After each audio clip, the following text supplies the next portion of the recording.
बंदी छोड़ सतगुरु रामपाल जी परमेश्वर जी की जय हो।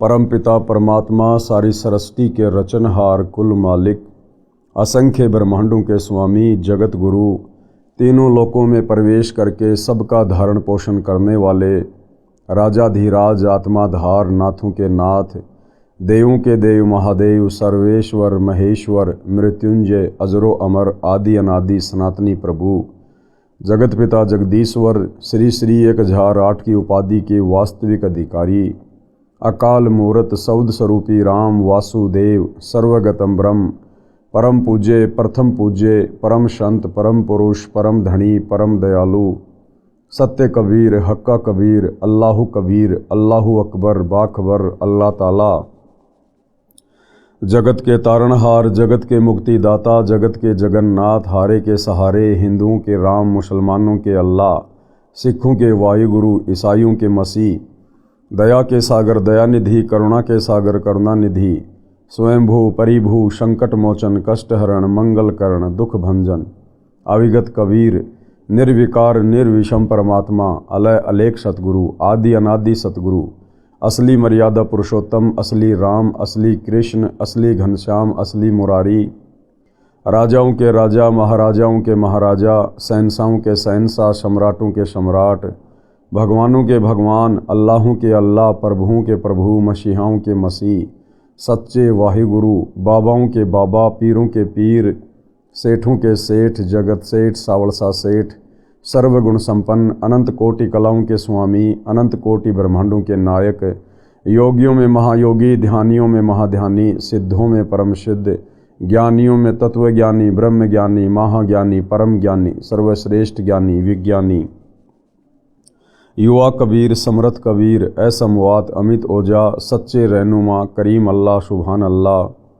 दुनिया के अंतिम पैगंबर 8 सितंबर 1951 से गांव धनाना जिला सोनीपत हरियाणा भारतवर्ष की पावन भूमि पे प्रकट रियल कल की भगवान श्री नारायण साकार हरि श्री बाबा साहेब नूर अनंत परमात्मा सच्चे दरवेश सच्चे बाखबर संत श्रोमणी सतगुरु रामपाल जी परमेश्वर जी के चरण कमल में साध संगति से जुड़े हुए देश विदेश से आप और हम सभी सत्सेवक भाई बहनों का अनंत कोटि दंडवत प्रणाम।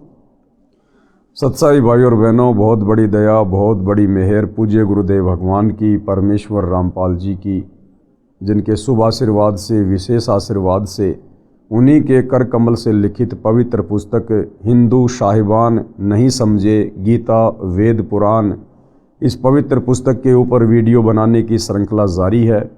इसी श्रृंखला में आज हमारा ये चौथे नंबर का वीडियो है। प्रत्येक वीडियो में पूज्य गुरुदेव भगवान के आशीर्वाद से हिंदू समाज से जुड़े हुए भाई बहनों को अध्यात्म के विषय में भक्ति मार्ग के विषय में बहुत कुछ जानने और समझने को मिल रहा है। तो भाई और बहनों, अब हम इस पवित्र पुस्तक पर आगे बढ़ते हैं। आज हम इसके दूसरे टॉपिक को लेंगे जिसका नाम है पवित्र हिंदू शास्त्र वर्सेज हिंदू। आज हमारा मुख्य विषय क्या है, यानी जो पवित्र हिंदू समाज है वो अपने पवित्र सदग्रंथों के अनुसार सतभक्ति कर रहा है या नहीं कर रहा है। हिंदू धर्म के पवित्र शास्त्र कौन कौन से हैं, उन पवित्र शास्त्रों में अध्यात्म के विषय में क्या लिखा हुआ है, भक्ति और भगवान के विषय में क्या दिशा निर्देश हैं, और हिंदू समाज उन शास्त्रों के अनुसार भक्ति कर रहा है या नहीं कर रहा है। हिंदू धर्म को सनातन धर्म तथा वैदिक धर्म भी कहा जाता है। पवित्र हिंदू धर्म के मुख्य शास्त्र। धर्मनिष्ठ हिंदू समाज की धार्मिक पुस्तक इस प्रकार है। पवित्र चारों वेद जिनके नाम हैं ऋग्वेद यजुर्वेद सामवेद तथा अथर्ववेद। पवित्र श्रीमद् भगवत गीता, 18 पुराण, महाभारत ग्रंथ, श्रीमद् भागवत सुधा सागर तथा 11 उपनिषद आदि आदि। हिंदुओं का मानना है कि इन सर्व पवित्र शास्त्रों में परमात्मा की जानकारी है, भक्ति की जानकारी है। ये सत्य ज्ञान युक्त हैं। इन्हीं को आधार मानकर अपने धार्मिक अनुष्ठान व भक्ति कर्म करता है। अधिक संख्या में हिंदुओं का निवास स्थान होने के कारण महान भारत देश का नाम हिंदुस्तान भी है। भारत में हिंदुओं की संख्या ज़्यादा होने के कारण इसे हिंदुस्तान कहा जाता है। पवित्र हिंदू यानी सनातन धर्म ग्रंथों की अच्छी बातें। अब हिंदू धर्म के जो मुख्य ग्रंथ हैं इनमें अध्यात्म के विषय में क्या क्या अच्छी अच्छी बातें हैं उसके ऊपर हम रोशनी डालेंगे। पवित्र गीता जी की अच्छी बातें, यानी पवित्र गीता जी में क्या क्या अच्छी बातें हैं। श्रीमद् भगवद गीता अध्याय 16 श्लोक 23-24 में कहा है कि गीता अध्याय 16 श्लोक 23, हे अर्जुन, जो व्यक्ति शास्त्र विधि को त्याग कर अपनी इच्छा से मनमाना आचरण करता है उसको न सुख प्राप्त होता है, न सिद्धि प्राप्त होती है तथा न उसकी गति यानी मुक्ति यानी मोक्ष प्राप्ति होती है। पवित्र गीता जी जो कि हिंदुओं का मुख्य शास्त्र है, गीता जी में गीता का ज्ञान देने वाला भगवान ये ब्रह्म कह रहा है कि हे अर्जुन, जो व्यक्ति शास्त्र विधि को त्याग कर, शास्त्र विधि क्या, जिस धर्म का व्यक्ति जिन शास्त्रों को सत्य मानता है उन शास्त्रों में भक्ति और भगवान के विषय में जो जानकारी है उसके अनुसार साधना ना करके, भक्ति ना करके यदि वो मनमाना आचरण करता है उसको कहते शास्त्र विधि को त्याग कर किया गया मनमाना आचरण। तो क्या कहा गया है कि जो व्यक्ति शास्त्र विधि को त्याग कर अपनी इच्छा से मनमाना आचरण करता है उसको न सुख प्राप्त होता है, न सिद्धि प्राप्त होती है तथा न उसकी गति यानी मुक्ति अर्थात उसका मोक्ष भी नहीं होता है। किनका? जो व्यक्ति अपने धर्म के धर्म ग्रंथों के विपरीत मनमानी साधना करता है। उसके बाद गीता अध्याय 16 श्लोक 24, इससे तेरे लिए अर्जुन कर्तव्य यानी जो साधना करनी चाहिए तथा अकर्तव्य यानी जो साधना कर्म नहीं करने चाहिए उनकी व्यवस्था में शास्त्र ही प्रमाण है, तू शास्त्रोक्त भक्ति कर। उसके बाद भाई और बहनों, गीता अध्याय 16 श्लोक 24 में गीता बोलने वाला भगवान अर्जुन से क्या कह रहा है अध्यात्म को समझाते हुए कि इससे तेरे लिए अर्जुन जो कर्तव्य कर्म है और जो अकर्तव्य कर्म है, यानी कौन सी साधना करनी चाहिए और कौन सी साधना नहीं करनी चाहिए, उसके लिए केवल ये शास्त्र ही प्रमाण है। यानी किसी मनमुखी धर्मगुरु के कहने से या अपने हिसाब से मन कल्पित भक्ति कर्म करने से हमें कोई भी लाभ किसी भी प्रकार का अध्यात्म वाला नहीं होगा। इसलिए साधक ने कौन सी भक्ति करनी चाहिए, कौन सी भक्ति नहीं करनी चाहिए, कौन से मंत्र का जाप करना चाहिए, कौन से धर्म कर्म करने चाहिए, कौन सी यज्ञ करनी चाहिए, ये सारी बातें शास्त्रों में ही लिखी हुई है। और शास्त्रों के अनुसार यदि हम धर्म कर्म करेंगे, भक्ति करेंगे, जो कर्तव्य कर्म लिखे हुए हैं, तो हमें उस भक्ति का लाभ मिलेगा। गीता अध्याय 16 श्लोक 24, इससे तेरे लिए अर्जुन कर्तव्य यानी जो साधना करनी चाहिए तथा अकर्तव्य जो साधना यानी भक्ति नहीं करनी चाहिए की व्यवस्था में शास्त्र ही प्रमाण है, तो शास्त्रोक्त भक्ति कर, यानी शास्त्रों के अंदर लिखी हुई भक्ति कर। उसके बाद गीता अध्याय 4 श्लोक 5, गीता अध्याय 2 श्लोक 12, गीता अध्याय 10 श्लोक 2 में कहा है कि हे अर्जुन, तेरे और मेरे बहुत जन्म हो चुके हैं। कौन कह रहा है? गीता का ज्ञान देने वाला भगवान ये ब्रह्म, कि अर्जुन तेरे और मेरे बहुत जन्म हो चुके हैं, तू नहीं जानता, मैं जानता हूं। तू, मैं और ये राजा लोग जो महाभारत के युद्ध में लड़ाई करने के लिए खड़े हुए थे। तो गीता ज्ञान देने वाला भगवान ब्रह्म क्या कह रहा है कि अर्जुन तू और मैं यानी ब्रह्म और ये राजा लोग पहले भी जन्मे थे और आगे भी जन्मेंगे। यानी गीता ज्ञान देने वाला भगवान स्पष्ट कर रहा है कि अर्जुन तू भी जन्म मरण में, मैं भी जन्म मरण में, और इस महाभारत के युद्ध में जितने भी प्राणी हैं, सैनिक हैं, ये राजा है, ये भी जन्म और मरण में, तुम्हारे भी जन्म और मरण होते हैं और मैं भी जन्म और मरण में हूँ। कौन कह रहा है? गीता का ज्ञान देने वाला भगवान। हिंदू धर्म से जुड़े भाई बहन गीता ज्ञान दाता को सर्वश्रेष्ठ परमात्मा मानते हैं अपनी आदि अधूरी आध्यात्मिक जानकारी के चलते। कुछ कहते हैं कि श्री कृष्ण जी ने गीता जी का ज्ञान दिया। जब गहराई में जाएंगे तो पता चलेगा कि श्री कृष्ण जी के शरीर में प्रेत की तरह प्रवेश करके इस काल ब्रह्म ने, जो ब्रह्मा विष्णु महेश का पिता है, दुर्गा का पति है, इसने गीता का ज्ञान दिया। तो भाइयों और बहनों, आप जिसको भी मानते हैं वो स्वयं स्पष्ट कर रहा है अर्जुन को ज्ञान सुनाते समय कि भाई तेरे और मेरे बहुत जन्म हो चुके हैं, तू नहीं जानता, मैं जानता हूँ। यानी गीता का ज्ञान देने वाला भगवान भी जन्म और मरण में है। उसके पास पूर्ण मुक्ति का साधन नहीं है, रास्ता नहीं है। अगर होता तो सबसे पहले वो अपने जन्म और मरण को समाप्त करता। तो जो गीता ज्ञान देने वाला भगवान स्वयं जन्म और मरण में है, तो भला उसकी भक्ति करने से हम साधकों का जन्म और मरण का ये भयंकर रोग भला कैसे समाप्त हो सकता है। अर्थात गीता का ज्ञान देने वाला भगवान कंप्लीट भगवान नहीं है। आगे क्या कह रहा है गीता ज्ञान दाता? मेरी उत्पत्ति को यानी मेरे जन्म लेने की प्रक्रिया को ऋषिजन व देवतागण नहीं जानते। क्यों नहीं जानते? क्योंकि ये ऋषिजन और देवतागण ये सारे इस ब्रह्म से उत्पन्न हैं, इस ब्रह्म के अंडर में हैं, इस ब्रह्म के कंट्रोल में हैं। इसलिए ये ऋषिगण और ये देवतागण उस ब्रह्म के विषय में भली भांति नहीं जानते हैं। मेरी उत्पत्ति को ऋषिजन व देवतागण नहीं जानते क्योंकि ये मेरे से उत्पन्न हुए हैं। स्पष्ट है कि गीता ज्ञान कहने वाला नाशवान है।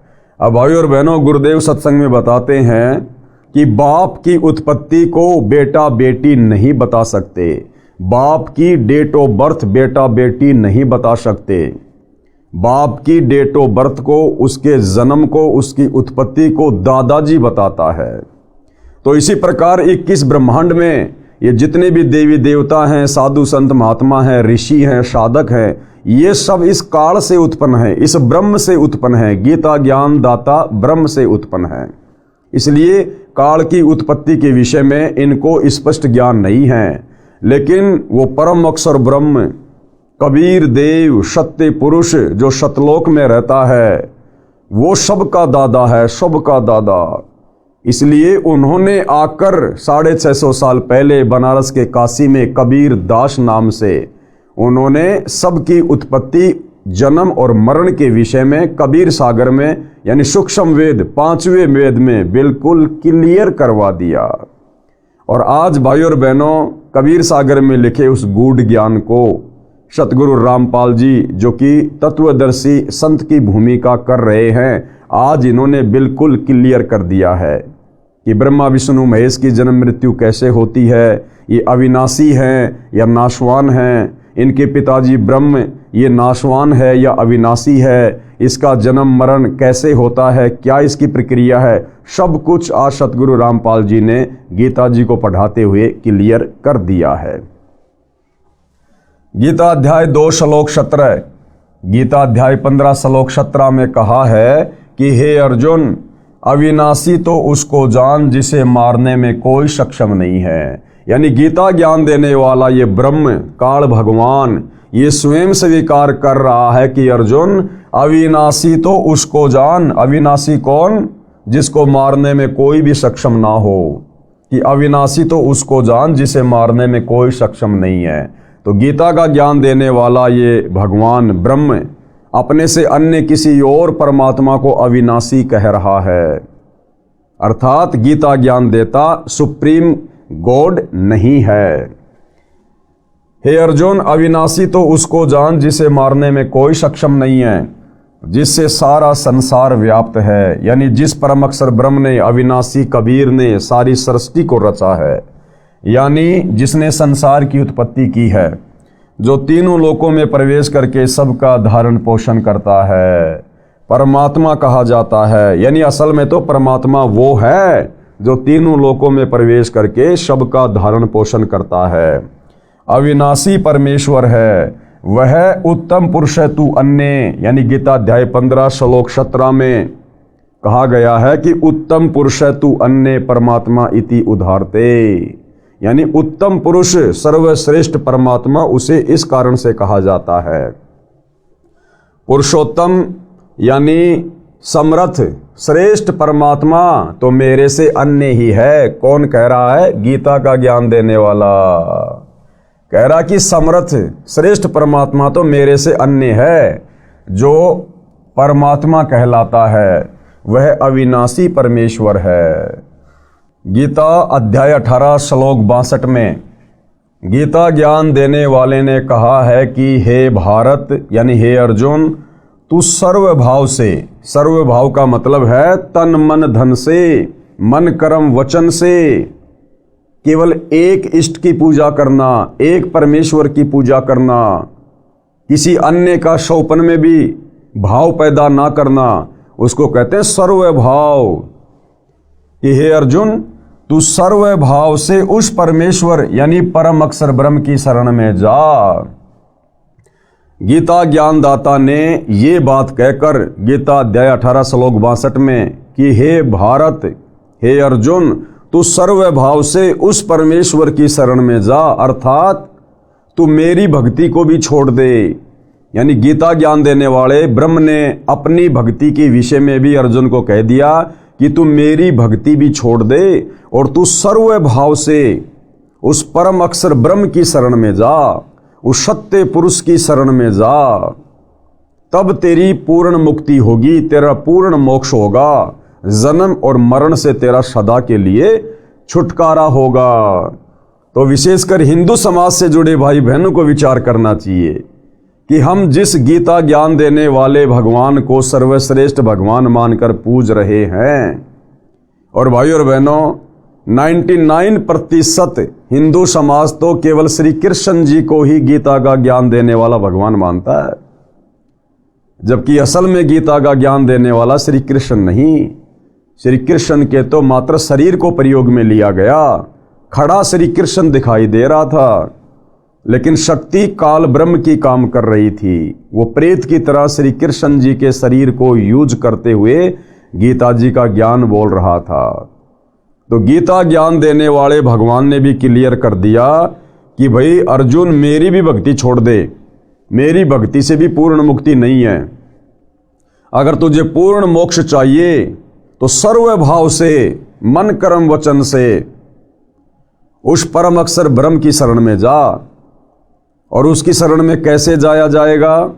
गीता अध्याय 4 श्लोक 34 में कहा है कि उसके लिए तू तत्वदर्शी संत की शरण में जा, और जैसा वो तत्वदर्शी संत तुझे अध्यात्म के विषय में उपदेश दे, उनके वचन में रहकर, उनकी मर्यादाओं में रहकर भक्ति कर, तब तुझे इस 21 ब्रह्मांड से पूर्ण मुक्ति मिलेगी। गीता अध्याय 18 श्लोक 62 में गीता ज्ञान देने वाले ने कहा है कि हे भारत, तू सर्वभाव से उस परमेश्वर यानी परम अक्षर ब्रह्म की शरण में जा। उसकी कृपा से परम शांति को तथा शाश्वतम स्थानम अर्थात सनातन परम धाम यानी अविनाशी लोक, कौन सा? सत्य लोक को प्राप्त होगा। भाई और बहनों, परम शांति उसी समय हो सकती है जब हमारा जन्म और मरण का झंझट समाप्त हो जाए। यदि हम जन्म और मरण में हैं, हमें कभी सौपन में भी 21 ब्रह्मांड में इस काल के लोक में परम शांति नहीं हो सकती है। जिस परमेश्वर की शरण में जाने को कहा है उसके विषय में गीता अध्याय 8 श्लोक 1, 3, 8, 9, 10, 20, 22, गीता अध्याय 15 श्लोक 17 में इस प्रकार कहा है। क्या कहा है? अर्जुन ने गीता अध्याय 8 श्लोक 1 में प्रश्न किया कि आपने गीता अध्याय 7 श्लोक 29 में जिस तत्व ब्रह्म के विषय में कहा है वह तत्व ब्रह्म क्या है? यानी गीता ज्ञान देने वाले काल ब्रह्म ने अर्जुन से गीता अध्याय 7 श्लोक नंबर 29 में अपने से अन्य किसी दूसरे परमात्मा की, भगवान की, तत्व ब्रह्म की बात कही थी। तो अर्जुन पूछता है कि वो तत्व ब्रह्म क्या है, मुझे उसके विषय में जानकारी दे कि वो तत्व ब्रह्म क्या है। अर्जुन ने गीता अध्याय 8 श्लोक 1 में प्रश्न किया कि आपने गीता अध्याय 7 श्लोक 29 में जिस तत्व ब्रह्म के विषय में कहा है वह तत्व ब्रह्म क्या है, यानी सर्वश्रेष्ठ परमात्मा क्या है। तो गीता अध्याय 8 श्लोक 3 में गीता ज्ञान देने वाले भगवान ने उत्तर दिया कि वह परम अक्षर ब्रह्म है। कौन है? वह परम अक्षर ब्रह्म यानी सत्य पुरुष कबीर देव है।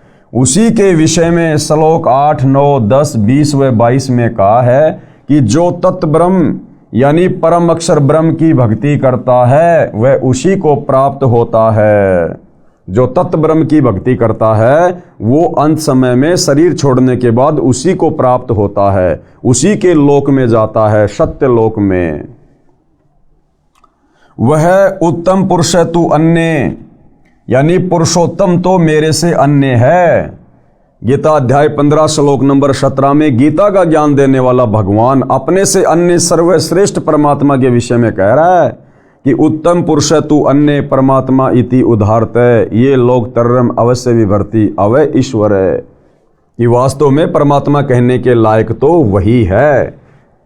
पुरुषोत्तम तो मेरे से अन्य है, वह परमात्मा कहा जाता है, यानी वास्तव में उसी को परमात्मा कहा जा सकता है। भगवान कहलाने के योग्य वही है जो तीनों लोकों में प्रवेश करके सबका धारण पोषण करता है, यानी पूरी सृष्टि के जीवों का जो धारण पोषण करता है वास्तव में वही पुरुषोत्तम कहलाने के योग्य है।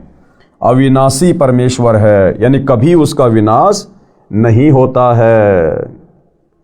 और अपने विषय में गीता ज्ञान देने वाला भगवान क्या कह रहा है? अपने विषय में गीता ज्ञान दाता ने इस प्रकार कहा है। गीता अध्याय 8 श्लोक 5 व 7 में कहा है कि जो मेरी भक्ति करेगा वह मुझे प्राप्त होगा। ये गीता ज्ञान देने वाला काल ब्रह्म अपने विषय में क्या कह रहा है? गीता अध्याय 8 श्लोक 5 व 7 में कि जो मेरी भक्ति करेगा वह मुझे प्राप्त होगा। और ये कहाँ रहता है? ब्रह्मलोक में। और ब्रह्मलोक भी विनाश में आता है। ब्रह्मलोक में गए प्राणी का भी जन्म और मरण समाप्त नहीं होता है। जब इस ब्रह्म का ही जन्म मरण समाप्त नहीं है तो इसकी भक्ति करके ब्रह्मलोक में जाने वाले का भला कैसे जन्म और मरण का रोग समाप्त हो सकता है? तो ये स्वयं स्वीकार कर रहा है। भाई और बहनों, ये गीता के अध्याय और श्लोक सतगुरु रामपाल जी ने नहीं लिखे हैं जो हमें किसी प्रकार की शंका हो। 5,500 वर्ष पहले महाभारत के समय कुरुक्षेत्र के मैदान में ये गीता जी का ज्ञान बोला गया था। महर्षि वेद व्यास जी ने इसको लिखा है, लिपिबद्ध किया है। और हमारे आचार्य शंकराचार्य धर्मगुरु वर्षों से इसको पढ़ते आ रहे हैं, समाज को पढ़ाते आ रहे हैं।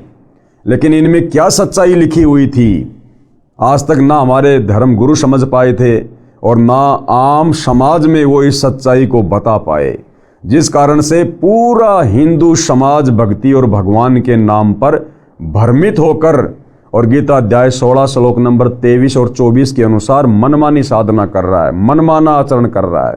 जिस मनमानी साधना को करने के चलते साधक को ना कोई सुख हो सकता, ना कोई सिद्धि प्राप्त हो सकती है और ना उसकी मुक्ति हो सकती है। अपने विषय में गीता ज्ञान देने वाले ने इस प्रकार कहा है। गीता अध्याय 8 श्लोक 5 व 7 में कहा है कि जो मेरी भक्ति करेगा वह मुझे प्राप्त होगा। युद्ध भी कर, मेरा सुमरण भी कर, यानी कार्य भी कर और मेरी भक्ति भी कर।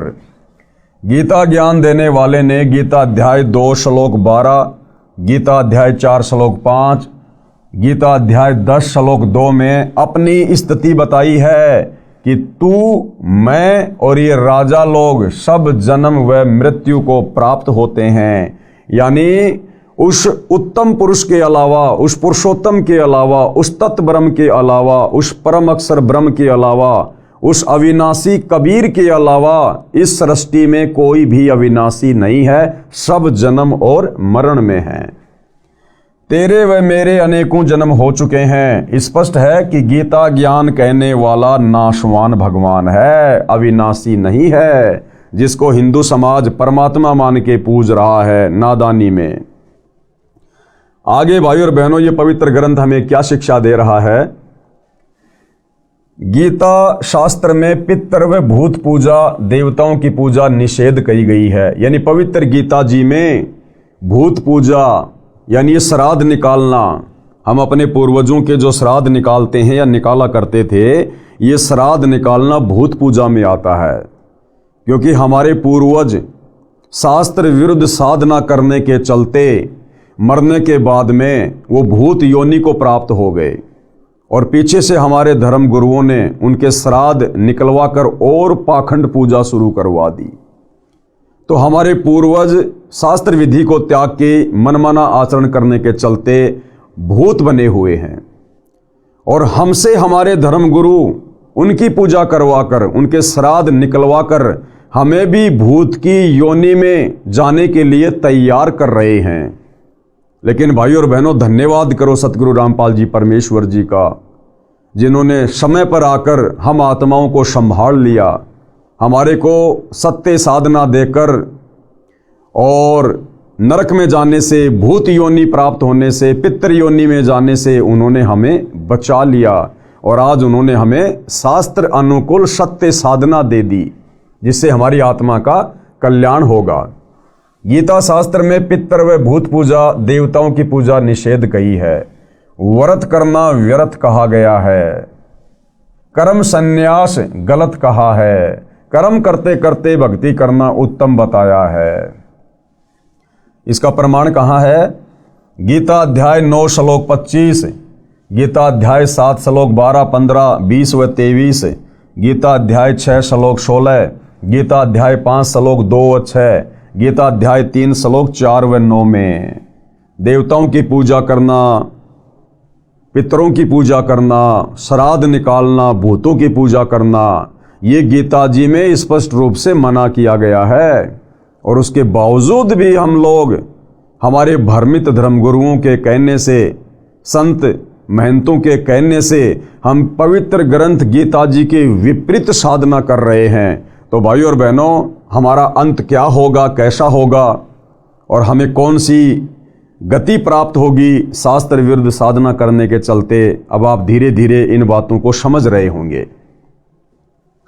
उसके बाद भाइयों और बहनों, हिंदुओं के जो पवित्र वेद हैं, उन वेदों में अध्यात्म के विषय में, भक्ति मार्ग के विषय में क्या क्या अच्छी बातें हैं, उनके ऊपर भी गुरुदेव भगवान प्रकाश डाल रहे हैं अपने कर कमल से इस पवित्र पुस्तक में।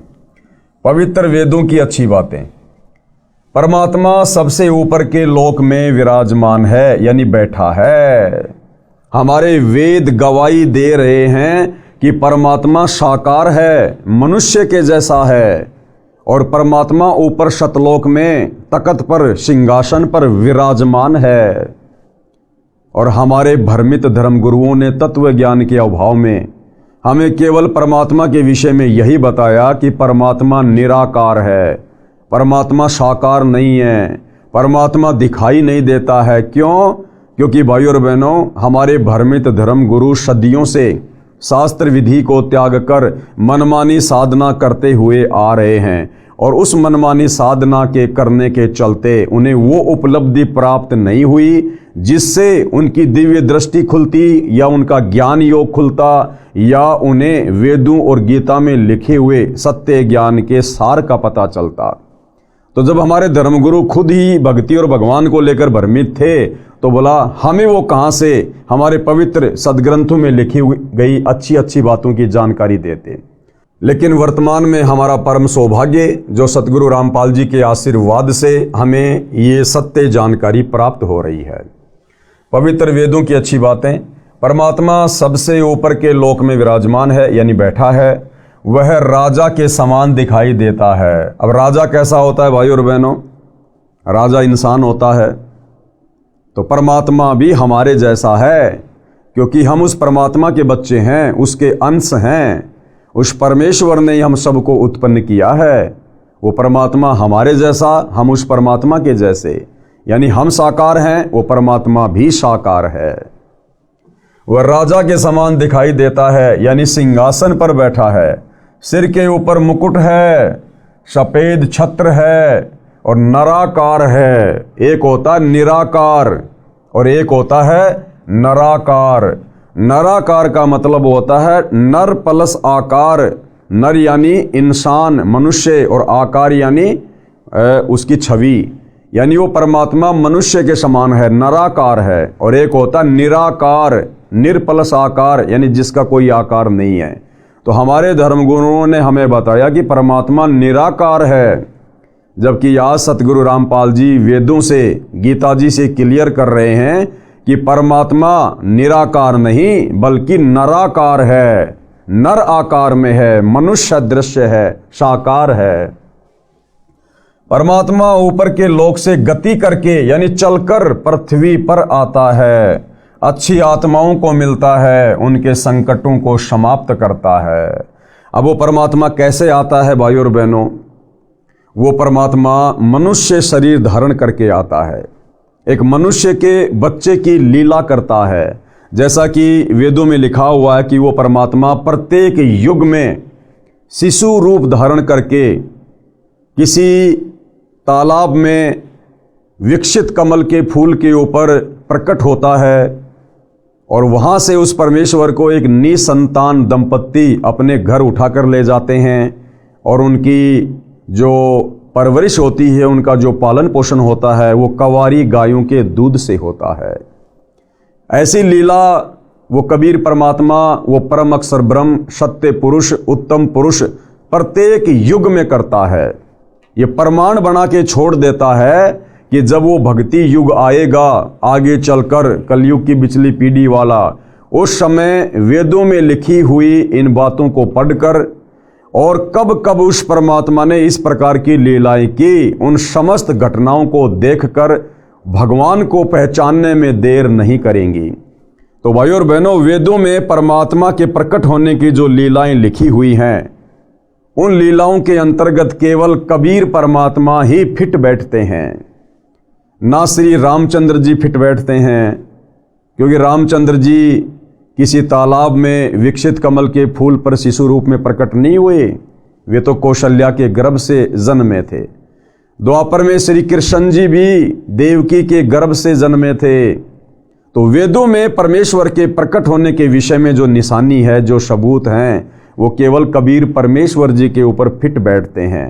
तो आप और हमें समझने में बड़ी आसानी होगी कि वास्तव में अविनाशी परमेश्वर कौन है। परमात्मा ऊपर के लोक से गति करके यानी चलकर पृथ्वी पर आता है, अच्छी आत्माओं को मिलता है, उनके संकटों को समाप्त करता है, उनके संकटों का मर्दन करता है, उन्हें सुख प्रदान करता है। और क्या करता है परमात्मा? कवियों जैसा आचरण करता हुआ घूमता है। जैसे एक कवि होता है, वो कविता बना बना के, दोहे चौपाइयाँ बना बना के लोगों को जगाता है, इसी प्रकार वो कबीर परमात्मा एक कवि की भूमिका करता है और शब्दों के माध्यम से, चौपाइयों के माध्यम से, दोहों के माध्यम से, श्लोकों के माध्यम से वो परमेश्वर अपने तत्व ज्ञान का प्रचार प्रसार घूम घूम के करता है। इसलिए उसे रमता राम भी कहा जाता है। कवियों जैसा आचरण करता हुआ घूमता है, अपने मुख कमल से वाणी बोलकर भक्ति करने के लिए प्रेरणा करता है और भक्ति के गुप्त नामों यानी मंत्रों का आविष्कार करता है। भक्ति के गुप्त मंत्रों का आविष्कार वो कबीर परमात्मा, परम अक्षर ब्रह्म, सत्य पुरुष जब सतलोक से चलकर पृथ्वी पर प्रकट होता है, उस समय भक्ति के गुप्त मंत्रों का आविष्कार करता है। यानी भाइयों और बहनों, पूर्ण मोक्ष प्राप्ति के लिए भक्ति के वो गुप्त मंत्र ना वेदों में है, ना गीता जी में है, ना पुराणों में है और ना अन्य धर्मों की पवित्र पुस्तकों में है।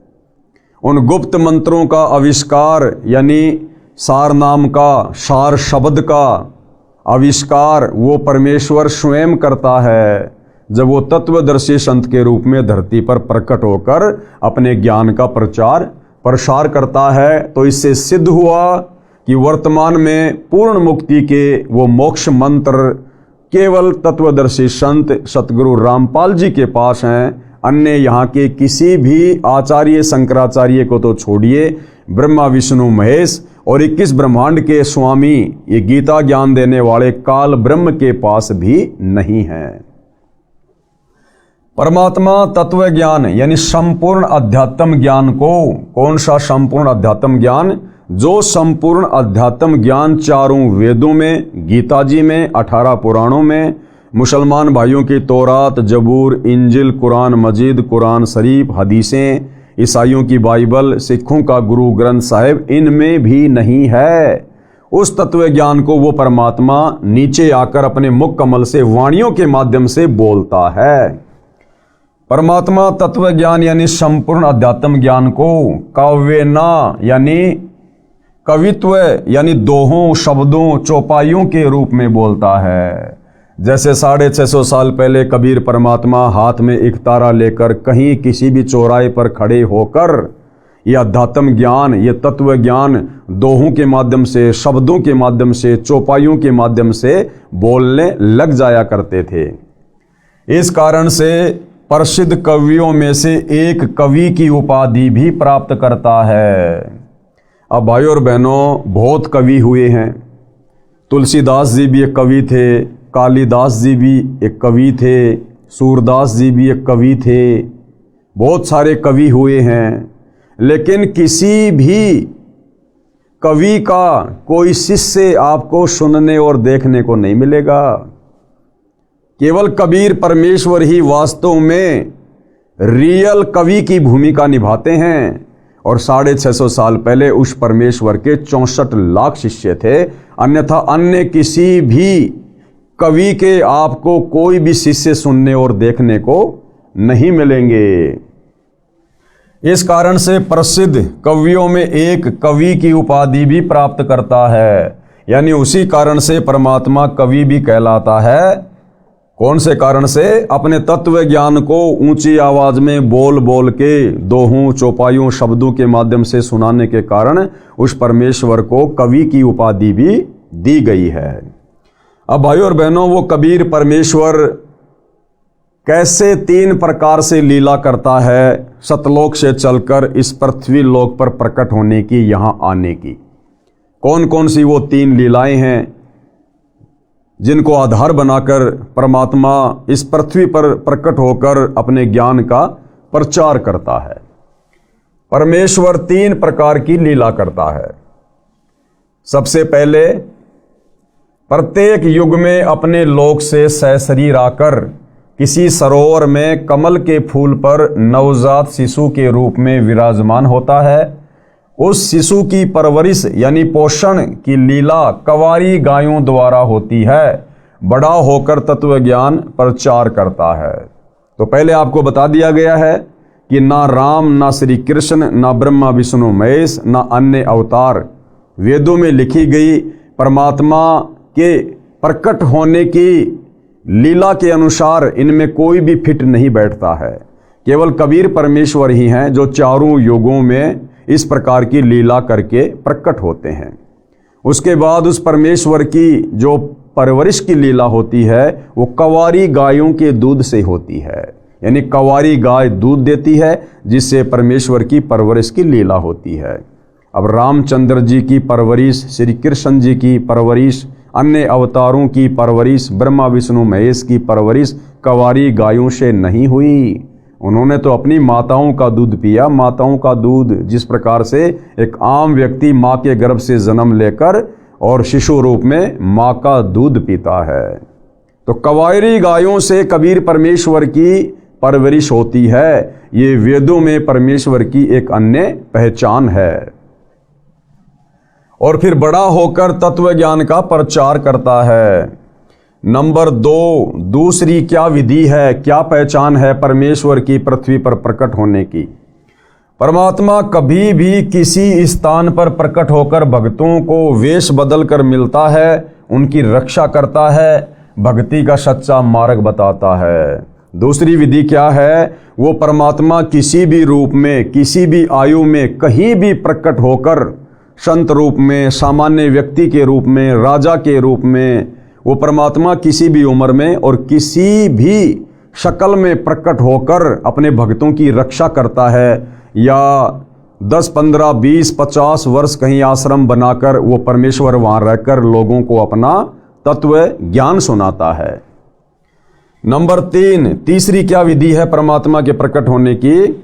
वेश बदलकर किसी स्थान पर संत वेश में कुछ समय रहता है, वहाँ कुटिया या आश्रम बनाकर अच्छी आत्माओं को भक्ति की सच्ची विधि व तत्व ज्ञान सुनाता है। ये तीसरी विधि है परमपिता परमेश्वर कबीर साहिब के प्रकट होने की।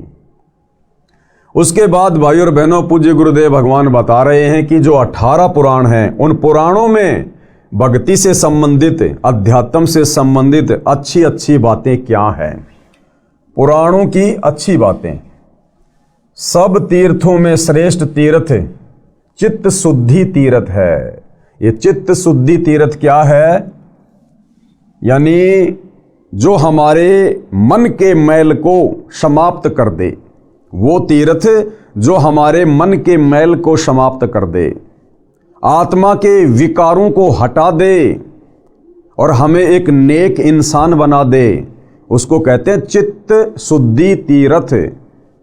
और भाई और बहनों, ये चित्त शुद्धि का कार्य केवल परम संत, तत्वदर्शी संत के सत्संग रूपी तीर्थ में डुबकी लगाने से ही सफल हो सकता है। यानी तत्वदर्शी संत के सत्संग सुनने से हमारा चित्त शुद्ध होगा, हमारा मन शुद्ध होगा, आत्मा पर जो मैल जमा हुआ है युगों युगों से पाप कर्मों का, वो हटेगा। तो सबसे बड़ा जो चित्त शुद्धि तीर्थ है वो परम संत के सत्संग हैं। सब तीर्थों में श्रेष्ठ तीर्थ चित्त शुद्धि तीर्थ है। उदाहरण दिया है कि तीर्थों के जल में स्नान करने से शरीर का मैल तो धुल जाता है, परंतु मन का मैल नहीं धुलता। जैसे बहुत सारे हिंदू भाई बहनों की एक गलत धारणा है कि यदि हम गंगा जी में जाकर स्नान कर लेंगे तो हमारे पाप कर्म कट जाएंगे।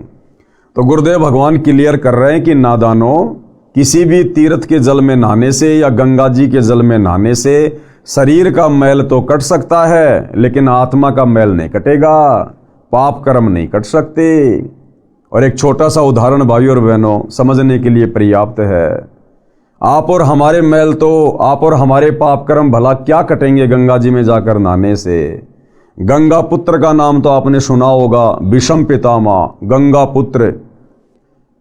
अरे गंगा तो उसकी माँ थी, उसके बावजूद भी विषम पितामह के पाप नहीं कटे, जिस कारण से महाभारत के युद्ध में किस प्रकार दर्दनाक तरीके से उसकी मृत्यु हुई। महीनों तक उसे तीरों की सैया पर लेटकर रहना पड़ा, तड़प तड़प कर उसकी मृत्यु हो गई। वो गंगा अपने खुद के सगे पुत्र विषम पितामह के पाप नहीं काट पाई। भाई और बहनों, आप और हम नादान प्राणी उस गंगा के लगते क्या हैं जो वहाँ डुबकी लगाने से हमारे पाप कट जाएंगे। ये पाप तो सतगुरु रामपाल जी के यानी तत्वदर्शी संत के सत्संगों में डुबकी लगाने से कटेंगे, उनकी शरण में आने से कटेंगे। तीर्थों के जल में स्नान करने से शरीर का मैल तो धुल जाता है, परंतु मन का मैल नहीं धुलता। उसके लिए क्या करना पड़ेगा? तत्वदर्शी संत का सत्संग सुनना चाहिए। सत्संग चित्त शुद्धि करता है, यह चित्त शुद्धि तीर्थ कहा जाता है। यानी सबसे बड़ा चित्त शुद्धि तीर्थ क्या है? परम संत के सत्संग। गीता अध्याय 4 श्लोक 32 तथा 34 में भी इसी कथन का समर्थन है। क्या कहा गया है? एक कथा है जिसके माध्यम से गुरुदेव भगवान हमें समझा रहे हैं। एक समय ऋषि वशिष्ठ जी तथा ऋषि विश्वामित्र जी गंगा दरिया के किनारे आश्रमों में रहा करते थे। गंगा तीर्थ के जल में प्रतिदिन स्नान करते थे, उसी गंगा जल को पीते थे। एक बार किसी बात पर दोनों का झगड़ा हो गया, मनमुटाव हो गया। दोनों ने शस्त्र निकाल लिए। भाई और बहनों, ऋषि वशिष्ठ जी जो त्रेता युग में श्री रामचंद्र जी के गुरु थे, वशिष्ठ जी, और विश्वामित्र जी जो एक नंबर के तपस्वी थे, वो दोनों गंगा जी के किनारे रहा करते थे, कुटिया में अपनी भक्ति साधना किया करते थे।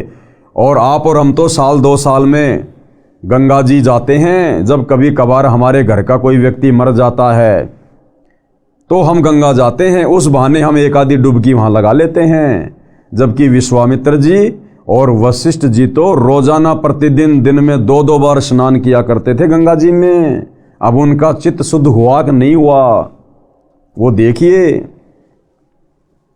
एक बार किसी बात पर दोनों का झगड़ा हो गया, दोनों ने शस्त्र निकाल लिए, यानी हथियार निकाल लिए, दोनों ने एक दूसरे को मारने को तैयार हो गए। उनका बीच बचाव करवाकर युद्ध समाप्त करवाया। अब बताओ, उस गंगा जी के स्नान ने वशिष्ठ और विश्वामित्र जैसे ऋषियों का भी चित्त शुद्ध नहीं किया। अगर उनका चित्त शुद्ध हो गया होता तो जिस व्यक्ति का चित्त शुद्ध हो जाता है, जिसकी आत्मा निर्मल हो जाती है, जिसको तत्व ज्ञान हो जाता है, वो व्यक्ति कभी जीवन में शस्त्र नहीं उठा सकता। वो व्यक्ति कभी किसी को मारने मरने के लिए हथियार नहीं उठा सकता। और दोनों इतने बड़े महर्षि, और उसके बावजूद भी उन्होंने हथियार उठा लिए, एक दूसरे को मरने मारने को तैयार हो गए। तो कहां से उनका चित्त शुद्ध हुआ होगा? तो गुरुदेव भगवान हमें यह समझाना चाहते हैं कि नादानों, मात्र गंगा जी में नहाने से चित्त शुद्ध नहीं होता, पाप नहीं कटते। ये पाप कटेंगे परम संत की शरण में आकर शास्त्र अनुकूल सत भक्ति करने से, यथार्थ धर्म कर्म करने से, गुरु आज्ञा गुरु वचन में रहकर सत भक्ति करने से। एक बार किसी बात पर दोनों का कलेश हो गया, दोनों ने शस्त्र निकाल लिए, एक दूसरे को मारने को तैयार हो गए। उनका बीच बचाव करवाकर युद्ध समाप्त करवाया। अब भाइयों और बहनों, आप और हम सतगुरु रामपाल जी परमेश्वर जी के यथार्थ 13वें कबीर पंथ से जुड़े हुए कबीर पंथियों को भी शिक्षा लेनी चाहिए। आज सतगुरु रामपाल जी परमेश्वर जी अपने मिशन के तहत सन 2014 से वर्तमान समय 2025 तक हिसार जेल में बैठे हुए हैं। और परमेश्वर जी ने सन 1994 से अपने यथार्थ 13वें कबीर पंथ की शुरुआत की, हम आत्माओं का चित्त शुद्ध करने के लिए, हमारे पाप कर्मों को काटने के लिए। हमने उनकी शरण ग्रहण की, हम उनके भगत कहलाते हैं। लेकिन भाइयों और बहनों, वर्तमान 2025 तक कितनी आत्माओं का चित्त शुद्ध हो पाया है? आज आप देख रहे हैं सतगुरु रामपाल जी परमेश्वर जी की संगत में 2 पार्ट हैं। एक सतलोक आश्रम मैनेजमेंट हरियाणा और दूसरा साध संगति से जुड़े हुए सत्सेवक भाई बहन। आज केवल साध संगति से जुड़े सत्सेवक भाई बहनों का ही चित्त शुद्ध हो पाया है, क्योंकि हमने परम संत के सत्संगों को चित्त शुद्धि की दृष्टि से सुना है, समझा है और उन पर अमल किया है। तो गुरु ने हमारे ऊपर आशीर्वाद बख्शा, गुरु हमारे ऊपर प्रसन्न हुए, उन्होंने अपना आशीर्वाद दिया, अपनी दया बख्शी, तो आज हमारा चित्त शुद्ध हुआ। लेकिन दूसरी तरफ सतलोक आश्रमों से जुड़े हुए भाई बहन, पूज्य गुरुदेव जी का कलयुगी परिवार, ये परमेश्वर के चित्त शुद्धि सत्संग में डुबकी लगाने के बावजूद भी उनको ना पहचान कर, अपने जैसा मानुष मानकर, उनमें तरह तरह के दोष देखकर आज भी ये आत्माएं उस चित्त शुद्धिकरण से कोसों दूर है। और किस प्रकार से सतलोक आश्रमों से जुड़े भाई बहन, गुरुदेव का कलयुगी परिवार बात बात पर साध संगति से जुड़े भगत भाई बहनों के साथ में झगड़ा करता है, घरों में घुसकर हथियार उठाकर उन्हें मारता है। तो भाइयों और बहनों, ये चित्त शुद्धिकरण सतगुरु रामपाल जी परमेश्वर जी के मार्ग में, उनके पंथ में केवल साध संगति से जुड़ी हुई आत्माओं का ही हो पाया है। सूक्ष्म वेद में कहा है कि कबीर गंगा काठे घर करे, गंगा काठे यानी गंगा के किनारे चाहे घर बना लो और पीवे निर्मल नीर, और चाहे सुबह शाम रोजाना गंगा जी का पानी पियो, और मुक्ति नहीं सतनाम बिन कहे सच कबीर। भाई चाहे गंगा जी के किनारे महल बना लो, झोपड़ी डाल लो और रोजाना गंगा जी का निर्मल जल पियो। अगर आपने सच्चे सतगुरु तत्वदर्शी संत से वो 2 अक्षर का सतनाम सत भक्ति मंत्र प्राप्त नहीं किया और उस तत्वदर्शी संत के बताए अनुसार मर्यादा में रहकर साधना नहीं की, तो कबीर परमात्मा कहते हैं कि चाहे तू 1,00,000 जन्म गंगा जी का जल पीते रहना और गंगा जी के किनारे जाके बस जाना, तेरी मुक्ति नहीं हो सकती।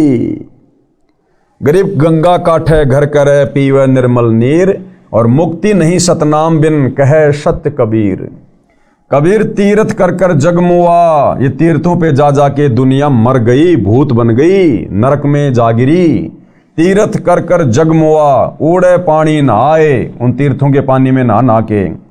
और सत्य नाम जपा नहीं काल घसीटे जाए, बिना सत्य नाम के जाप के अंत में उन तीर्थों पर जाकर स्नान करने वालों को भी काल ही घसीटता है, लक 84 में डालता है, नरक में डालता है। अब गुरुदेव भगवान इस चौपाई का अर्थ कर रहे हैं, अर्थात गंगा नदी के किनारे निवास करें, मोक्षदायिनी मानकर तथा गंगा का निर्मल पानी पीते हैं, परंतु भक्ति के सत्य शास्त्र प्रमाणित नाम बिना मोक्ष संभव नहीं है। शास्त्रों में भक्ति का जो सत मंत्र है, उसके सुमरण किए बिना, उसके जाप किए बिना सच्चे सतगुरु से लेकर भाई मुक्ति संभव नहीं है, व्यर्थ प्रयत्न है। उसके बाद गुरुदेव भगवान हमें क्या बताते हैं? कबीर परमेश्वर जी आगे बताते हैं कि भ्रमित ज्ञान के आधार से, कौन से ज्ञान के आधार से? भ्रमित ज्ञान के आधार से संसार के व्यक्ति तीर्थों पर जाते हैं, आजीवन ये साधना करते हैं, जब मृत्यु हो जाती है तो उनको राहत उस साधना से नहीं मिलती। आप देखते हो भाई और बहनों, ऐसे अच्छे अच्छे भगत, अच्छे अच्छे साधक जो शास्त्र विधि को त्याग के मनमानी साधना करते हैं, पूजा पाठ करते हैं बहुत ज़्यादा, और अंत में उनकी ऐसी दुर्गति से मृत्यु होती है, कोई उनकी टेक केयर करने वाला भी नहीं होता, हॉस्पिटलों में सड़ सड़ के मरते हैं। तो गुरुदेव भगवान कह रहे हैं कि सतनाम के जाप बिना और सच्चे सतगुरु की शरण में आकर भक्ति किए बिना भैया आप चाहे कितने भी यत्न और प्रयत्न कर लेना, मुक्ति नहीं है, दुर्गति पीछा नहीं छोड़ सकती। आजीवन ये साधना करते हैं, जब मृत्यु हो जाती है तो उनको राहत उस साधना से नहीं मिलती। काल के दूत उनको बलपूर्वक यानी जबरदस्ती घसीट कर खींच कर ले जाते हैं और दंडित करते हैं। कर्म कांड करना, पितर पूजा, श्राद्ध निकालना, भूत पूजा, मूर्ति पूजा वेद विरुद्ध है। ये जितनी भी साधनाएं हैं भाई और बहनों, ये कर्म कांड, कौन से कर्म कांड?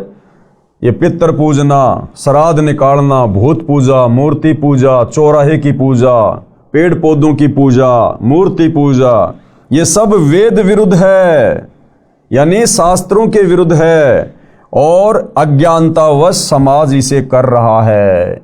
क्योंकि हमारे धर्मगुरु नादान थे, उन्हें केवल संस्कृत भाषा का ज्ञान था, और ये जितने भी धर्म ग्रंथ है ये संस्कृत भाषा में होने के कारण इन्होंने इनको अच्छे से इनको पढ़ अवश्य लिया, इनको घोट अवश्य लिया, याद अवश्य कर लिया, परंतु संस्कृत में लिपिबद्ध हमारे धर्मशास्त्र अध्यात्म के विषय में संकेत क्या कर रहे हैं, इस बात से हमारे धर्म गुरु अनभिज्ञ थे, बेखबर थे, अनजान थे।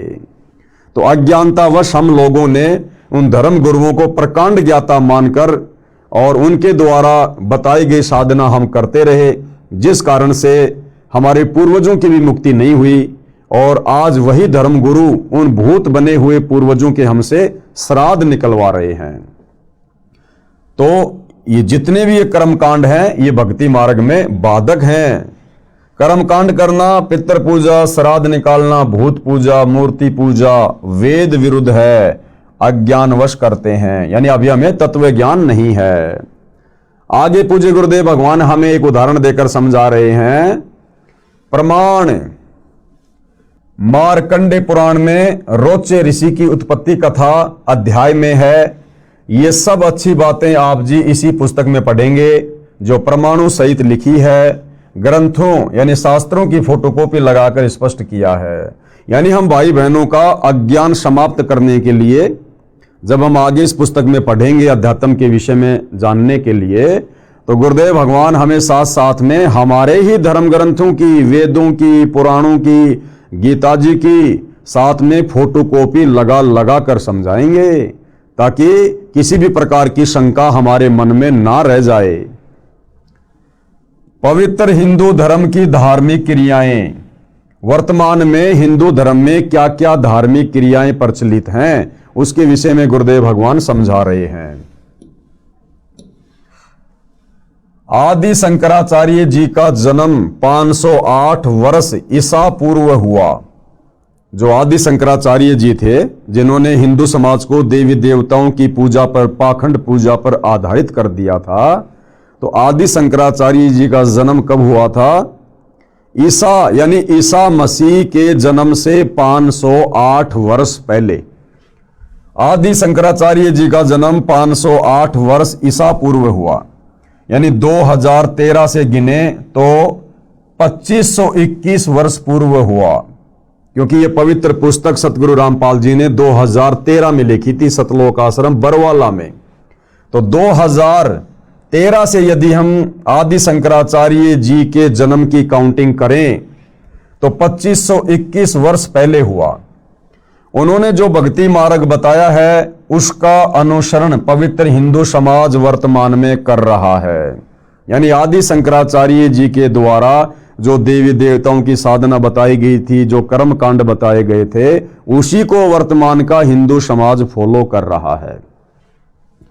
श्री ब्रह्मा जी, श्री विष्णु जी तथा श्री शिव जी को आदरणीय भगवान मानते हैं। मूर्ति पूजा भी अवश्य करते हैं, जबकि वेदों में ना तो ब्रह्मा विष्णु महेश की पूजा का विधान है, ना गीता में है, ना मूर्ति पूजा का वेदों में कहीं कोई जिक्र है, ना गीता जी में है। पंचदेव पूजा का विधान है, जिसमें ये तीनों देवता भी हैं, इनकी पूजा करते हैं। ये भी मानते हैं कि श्री ब्रह्मा जी रजगुण है, श्री विष्णु जी सतगुण है तथा श्री शंकर जी तमगुण है। क्यों? क्योंकि ये सारी बातें हमारे पुराणों में लिखी हुई है कि श्री ब्रह्मा जी रजोगुण है, विष्णु जी सतोगुण है और श्री शंकर जी तमोगुण है। मार्कंडे पुराण में यह भी प्रमाणित किया है कि तीन प्रधान देवता हैं, रजगुण युक्त श्री ब्रह्मा जी, सतगुण युक्त श्री विष्णु जी तथा तम गुण युक्त श्री शिव शंकर जी हैं। ये ही तीन देवता हैं और ये ही तीन गुण हैं, क्योंकि ये तीनों देवता एक के गुण से युक्त हैं। हिंदू समाज का मानना है कि इन तीनों देवताओं के कोई माता पिता नहीं है। यानी हम अपनी नादानी में, अज्ञानता में, अध्यात्म की नासमझी के चलते, और ये हमारे जितने भी धर्मगुरु थे, आचार्य शंकराचार्य थे, इनको ना वेद ज्ञान था, ना इनको गीता जी का कंप्लीट ज्ञान था, और इन्होंने हमारे को जैसा पाठ पढ़ा दिया ब्रह्मा विष्णु महेश के बारे में कि ये तो अजरो अमर हैं, अविनाशी हैं, इनके कोई माता पिता नहीं है, ये तो सारी सृष्टि को पैदा करते हैं, ये स्वयंभू हैं, परिभू हैं। तो आम समाज ने भी उन धर्म गुरुओं की बातों को आंख बंद करके फॉलो कर लिया, और आज पूरे हिंदू समाज में इन तीनों देवताओं के विषय में यही गलत धारणा है कि ये तीनों देवता ही परमात्मा हैं और ये अविनाशी हैं, ये कभी मरते नहीं हैं, ये कभी जन्मते नहीं हैं। और ये भी मानते हैं कि ये कभी मरते नहीं हैं, इनका जन्म भी नहीं हुआ है, ये स्वयंभू हैं। स्वयंभू यानी स्वयं उत्पन्न होने वाला। फिर ये भी कहते हैं कि श्री ब्रह्मा जी की आयु 100 वर्ष है, जिसकी गणना इस प्रकार करते हैं। अब बताओ, एक तरफ तो कहते हैं कि तीनों देवता स्वयंभू है, अविनाशी हैं, ये मरते नहीं है, जन्मते नहीं, और फिर ये भी कहते हैं हमारे धर्मगुरु कि श्री ब्रह्मा जी की उम्र 100 वर्ष है, ब्रह्मा जी से 7 गुना ज्यादा उम्र श्री विष्णु जी की है, और विष्णु जी से 7 गुना ज्यादा उम्र श्री शंकर जी की है। तो ये दोनों बातें क्यों? अज्ञानता के कारण। अब गुरुदेव भगवान हमें बता रहे हैं कि इन तीनों देवताओं की जो आयु है, जो उम्र है, वो कितनी है और वो किस प्रकार से काउंट की जाती है। श्री ब्रह्मा जी का एक दिन 1008 चतुर्युग का है, इसे एक कल्प भी कहा जाता है। श्री ब्रह्मा जी की आयु कितनी है? श्री ब्रह्मा जी का एक दिन 1008 चतुर्युग का है। 1008 चतुर्युग का केवल दिन रात नहीं, केवल दिन 1008 चतुर्युग का। अब भाई और बहनों, एक चतुर्युग में कितना लंबा समय होता है और फिर 1008 में कितना लंबा समय होगा, देखिएगा। श्री ब्रह्मा जी का एक दिन 1008 चतुर्युग का है। इसे एक कल्प भी कहा जाता है। एक चतुर्युग में 4 युग हैं। एक चतुर्युग में 4 युग। नंबर 1 सतयुग। सतयुग की आयु कितनी होती है? 17,28,000 वर्ष। यानी सतयुग का जो समय होता है वो 17,28,000 वर्ष का समय होता है। दूसरा त्रेता युग, यह 12,96,000 वर्ष का समय है। त्रेता युग की कुल कितनी समय सीमा होती है? 12,96,000 वर्ष। तीसरा है द्वापर युग, यह 8,64,000 वर्ष का समय है। द्वापर की आयु कितनी? 8,64,000 वर्ष। और चौथा है कलयुग, यह 4,32,000 वर्ष का समय है। इस कलयुग की टोटल आयु कितनी है? 4,32,000 वर्ष। और इनकी उम्र को काउंट करने का दूसरा पैमाना गुरुदेव ने क्या बताया? जैसे चौथा युग है कलयुग, और कलयुग की आयु है 4,32,000 वर्ष। अब भाइयों और बहनों, यदि हम द्वापर युग की आयु में अगर हम इस कलयुग के 4,32,000 वर्ष जोड़ देंगे तो ये त्रेता युग की आयु निकल के आ जाएगी। और यदि हम इस त्रेता युग की आयु में यानी 12,96,000 वर्ष में इस कलयुग के 4,32,000 वर्ष जोड़ देंगे तो सतयुग की उम्र निकल के आ जाएगी 17,28,000 वर्ष। इसको कहते हैं एक चतुर्युग, यानी चारों युगों की जो कुल मिलाकर आयु है वो है 43,20,000 वर्ष। सतयुग, त्रेतायुग, द्वापर और कलयुग, इन चारों की यदि उम्र को काउंट किया जाए तो गणित की रीति से एक चतुर्युग का समय कितना हुआ? 43,20,000 वर्ष। एक चतुर्युग का समय कितना? 43,20,000 वर्ष। और ऐसे ऐसे 1,008 चतुर्युग का श्री ब्रह्मा जी का दिन है, और इतनी ही उसकी रात्रि, यानी 1,008 चतुर्युग का ब्रह्मा जी का दिन और 1,008 चतुर्युग की ब्रह्मा जी की रात्रि। लेकिन गुरुदेव भगवान ने इसको हमें समझाने के लिए 1,000 से जोड़ा है सीधा सीधा, कि मान लो 1,000 चतुर्युग का दिन और 1,000 चतुर्युग की रात्रि ब्रह्मा जी की, यानी ब्रह्मा जी के 24 घंटे 2,000 चतुर्युग। और फिर 30 दिन का महीना, 30 दिन का महीना ब्रह्मा जी का, और 12 महीनों का एक वर्ष ब्रह्मा जी का, और ऐसे ऐसे 100 वर्ष ब्रह्मा जी की आयु है। इतना लंबा ब्रह्मा जी का समय है।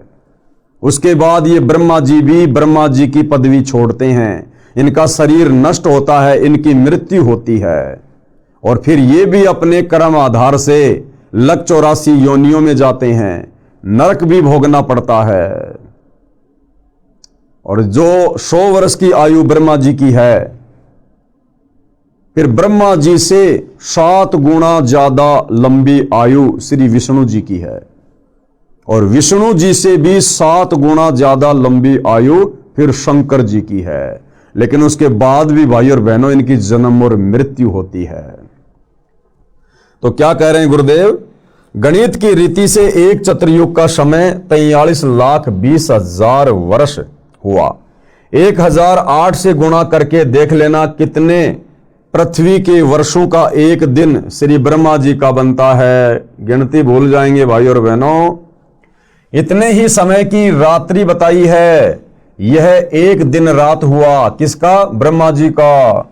ऐसे 30 दिन व रात का महीना, 12 महीनों का एक वर्ष, और ऐसे ऐसे 100 वर्ष की श्री ब्रह्मा जी की आयु मानते हैं। इतनी लंबी आयु है भाई और बहनों ब्रह्मा जी की। लेकिन उसके बाद भी इनकी मृत्यु होती है। जन्म और मरण इन तीनों देवताओं का भी समाप्त नहीं है।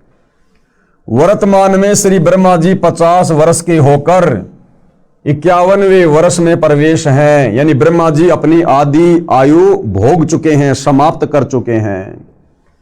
हिंदू साहिबान श्री विष्णु जी तथा श्री शिव जी का जन्म मृत्यु नहीं मानते।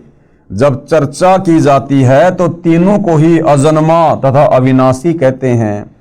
परमात्मा को निराकार बताते हैं। स्वर्ग सर्वोत्तम मोक्ष स्थान मानते हैं, यानी स्वर्ग से ऊपर हिंदू समाज के भाई बहन और कोई भी अच्छा लोक नहीं मानते। गोलोक की भी महिमा बराबर करते रहते हैं, कभी कभी ब्रह्मलोक की भी चर्चा कर लेते हैं। इसके साथ साथ अन्य देवियों और देवताओं की पूजा का तड़का साथ लगाते रहते हैं। इतनी पूजा से भी हिंदू साधकों को संतोष नहीं है। इसके साथ साथ कर्मकांड को पूजा का अहम हिस्सा मानते हैं। कर्मकांड, चौराहे की पूजा करना, ठेकरी की पूजा करना, अन्य किसी पेड़ पौधों की पूजा करना, यानी कर्मकांड भी साथ साथ में करते रहते हैं। यानी मूर्ति पूजा, पितर पूजा, यानी मूर्ति पूजा, पितर पूजा अर्थात श्राद्ध कर्म करना, भूत पूजा यानी मृत्यु के पश्चात शरीर का अंतिम संस्कार करके मरने वाले की गति यानी मुक्ति करवाने के लिए उसकी शेष बची अस्थियों को उठाकर गंगा दरिया के जल में पंडित जी अपने धार्मिक गुरु जी से परवाह करवाना। 13वां या 17वां दिन मनाना, उस दिन पंडित जी को बुलाकर पूजा पाठ करवाते हैं मृतक की गति करवाने हेतु। फिर महीना पूरा होने पर वही गति करवाने की पूजा करवाते हैं। फिर वर्षी क्रिया यानी मृत्यु के 1 वर्ष पश्चात उसी तिथि को फिर गति करवाने के लिए पूजा पंडित जी से करवाते हैं। फिर पिंड भरवाए जाते हैं। गति के अर्थ ही फिर श्राद्ध करवाए जाते हैं। पितरों को तृप्त करने के लिए कहा जाता है कि कौवे को श्राद्ध भोजन अवश्य करवाना चाहिए। यह भी माना जाता है कि हो सकता है मृतक यानी मरा हुआ वो परिवार का व्यक्ति कौवा बन गया हो। गरुड़ पुराण का पाठ करवाना भी कुछ हिंदू साहिबान नहीं चूकते। मृत्यु के पश्चात मृतक के जीव की गति करवाते करवाते दुर्गति करवाकर यानी कौवा बनाकर दम लेते हैं। इतनी पूजा पाठ मरने के बाद, इतने कर्मकांड, और उसके बाद भी पंडित जी कहते हैं भैया श्राद्ध निकालो, छत पे पूरी हलवा डालो। अगर कौवे ने भोग लगा दिया तो हो सकता है तुम्हारे दादाजी, तुम्हारे पिताजी कौवा बन गए हैं। अरे भैया आप तो मुक्ति करवाने के लिए सारे कर्मकांड करवा रहे थे। मुक्ति का अर्थ है कि वो 84 लाख योनियों में ना जाए, वो नरक में ना जाए, केवल सुख में स्थान में जाए, स्वर्ग में जाए। और अंत में वही पंडित जी कहता है कि देखो देखो कौवे ने भोग लगा लिया, तुम्हारे पिताजी कौवा बन गए। यानी चले थे मुक्ति करवाने और करवा दी उस आत्मा की दुर्गति। आश्चर्य। अब गुरुदेव भगवान क्या कह रहे हैं कि पुण्यात्माओं विचार करने की बात है, थोड़े अपने दिमाग पर जोर डालो। शिक्षित हिंदू श्रद्धालु प्रतिदिन श्रीमद् भगवद गीता का पाठ करते हैं। पुराणों को पढ़ना भी हिंदू समाज की पूजा का अहम हिस्सा है। रामायण ग्रंथ व महाभारत ग्रंथ का पढ़ना सुनना मुख्य धर्म कर्म है, परंतु हिंदू श्रद्धालुओं को इन ग्रंथों का यथारूप में ज्ञान बिल्कुल भी नहीं है। यही कारण है कि ढेर सारी पूजा करके भी प्यासे ही हैं, मोक्ष नहीं है। शास्त्र विधि को त्याग के मनमानी साधना में पूरा हिंदू समाज लगा हुआ है। मंदिरों में पूजा हेतु जाना महत्वपूर्ण माना जाता है। तीर्थों पर भ्रमण करके धर्म लाभ उठाना, चारों धामों की यात्रा करके तथा कुंभ के वक्त पर भी में स्नान करके पुण्य कमाना भी नहीं चूकते, जो कि व्यर्थ की पूजा है। यानी भाइयों और बहनों, ये जितनी भी पूजा पाठ जो वर्तमान में हिंदू समाज में की जा रही है, दुनिया भर की गिनती भी नहीं है। ना पवित्र गीता जी में कहीं कोई लेख है, ना वेदों में कहीं इसका जिक्र है। सारे के सारे कर्मकांड हमारे ज्ञानहीन धर्म गुरुओं ने इन शास्त्रों की जानकारी ना होने के चलते आम समाज में उतार दी, और आम समाज बेचारा इन धर्मगुरुओं को प्रकांड ज्ञाता मानकर इनको फॉलो कर रहा है, जिस कारण से पूरे समाज की दुर्गति हुई पड़ी है। एक दिन एक हिंदू साधक से वार्ता हुई। हिंदू साधक यानी किसी हिंदू भगत से जो भक्ति करता है। एक दिन एक हिंदू साधक से वार्ता हुई। वह सुबह सुबह कई मंदिरों में जाता था। उसने ज्ञान चर्चा के दौरान बताया कि आज छुट्टी है, रविवार है। आज 4 मंदिर में गया, शमशान घाट वाले में भी गया। वे चारों शिवजी के मंदिर हैं।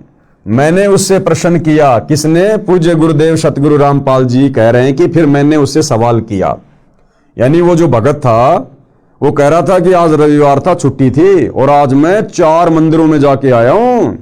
शमशान घाट में जो मंदिर है ना, वहां भी जाके आया हूं, और अन्य जगह शिव जी के 3 मंदिर और थे, मैं वहां भी जाके आया हूं। तो गुरुदेव भगवान ने उससे सवाल किया कि हे भगत, आपको प्यास लगी हो, आपको शीतल मीठे जल की 3-4 टूटी इकट्ठी लगी मिल जाए, आप एक टूटी को खोलकर जल पियोगे, प्यास बुझ जाएगी। प्यास बुझाने के पश्चात क्या आप 2 फुट पर लगी दूसरी टूटी से भी जल पियोगे? तो गुरुदेव भगवान ने उससे क्या सवाल किया कि भगत जी एक बात बता, आपको भयंकर प्यास लगी है और सामने आपने देखा कि किसी टंकी के 3-4 टूटियां लगी हुई हैं, नल लगे हुए हैं। आपने सबसे पहले वाले नल को खोल के देखा, उसमें बड़ा मीठा शीतल जल है। आपने पानी पी लिया क्योंकि आपको प्यास लग रही थी, आपकी प्यास बुझ गई। क्या आप उसी टंकी में लगी हुई 3-4 जो और नल हैं, टूटियां हैं, क्या आप उनको भी खोलोगे? तो उसने कहा कि नहीं नहीं, आवश्यकता ही नहीं है। अगर मुझे पहली टूटी में पानी मिल गया, मेरी प्यास बुझ गई, तो बाकी टूटियों को मैं क्यों खोलूंगा? मैं मूर्ख हूं क्या? तो गुरुदेव भगवान ने कहा कि हे नादान प्राणी, तू कह रहा कि आज रविवार था, छुट्टी थी, मैं 4 मंदिरों में गया। अगर तेरे को पहले मंदिर में भगवान मिल जाता, तुझे शांति मिल जाती, तो फिर बाकी 3 मंदिरों में धक्के खाने की क्या आवश्यकता थी? इसका मतलब उन मंदिरों में तुझे शांति नहीं मिली, तुझे भगवान नहीं मिला। तो क्या कह रहे हैं गुरुदेव कि प्यास बुझाने के पश्चात क्या आप 2 फुट पर लगी दूसरी टूटी से भी जल पियोगे? उत्तर था कि प्यास बुझने पर कौन दूसरी टूटी को छुएगा? यदि टूटी में जल नहीं मिलता तो साथ वाली सब टूटियों को खोलकर पानी पीने की कोशिश करता। हे भगत, यानी गुरुदेव फिर उसको समझा रहे कि हे भगत, इसी प्रकार आप परमात्मा से आत्मा को तृप्त करने यानी मन्नत मांगने गए। यदि आपको पहले मंदिर से ही तृप्ति हो जाती तो क्या आप 2 किलोमीटर दूर दूसरे मंदिर में जाते? इससे सिद्ध है कि उन मंदिरों में परमात्मा नहीं है, उनमें भगवान की मूर्ति है। सेब की मूर्ति से पेट नहीं भरता, सेब से भरता है। यानी उन मंदिरों में जिन जिन भगवानों की मूर्तियां हैं, उनको देखने से, पूजने से आत्मा की तृप्ति नहीं होगी।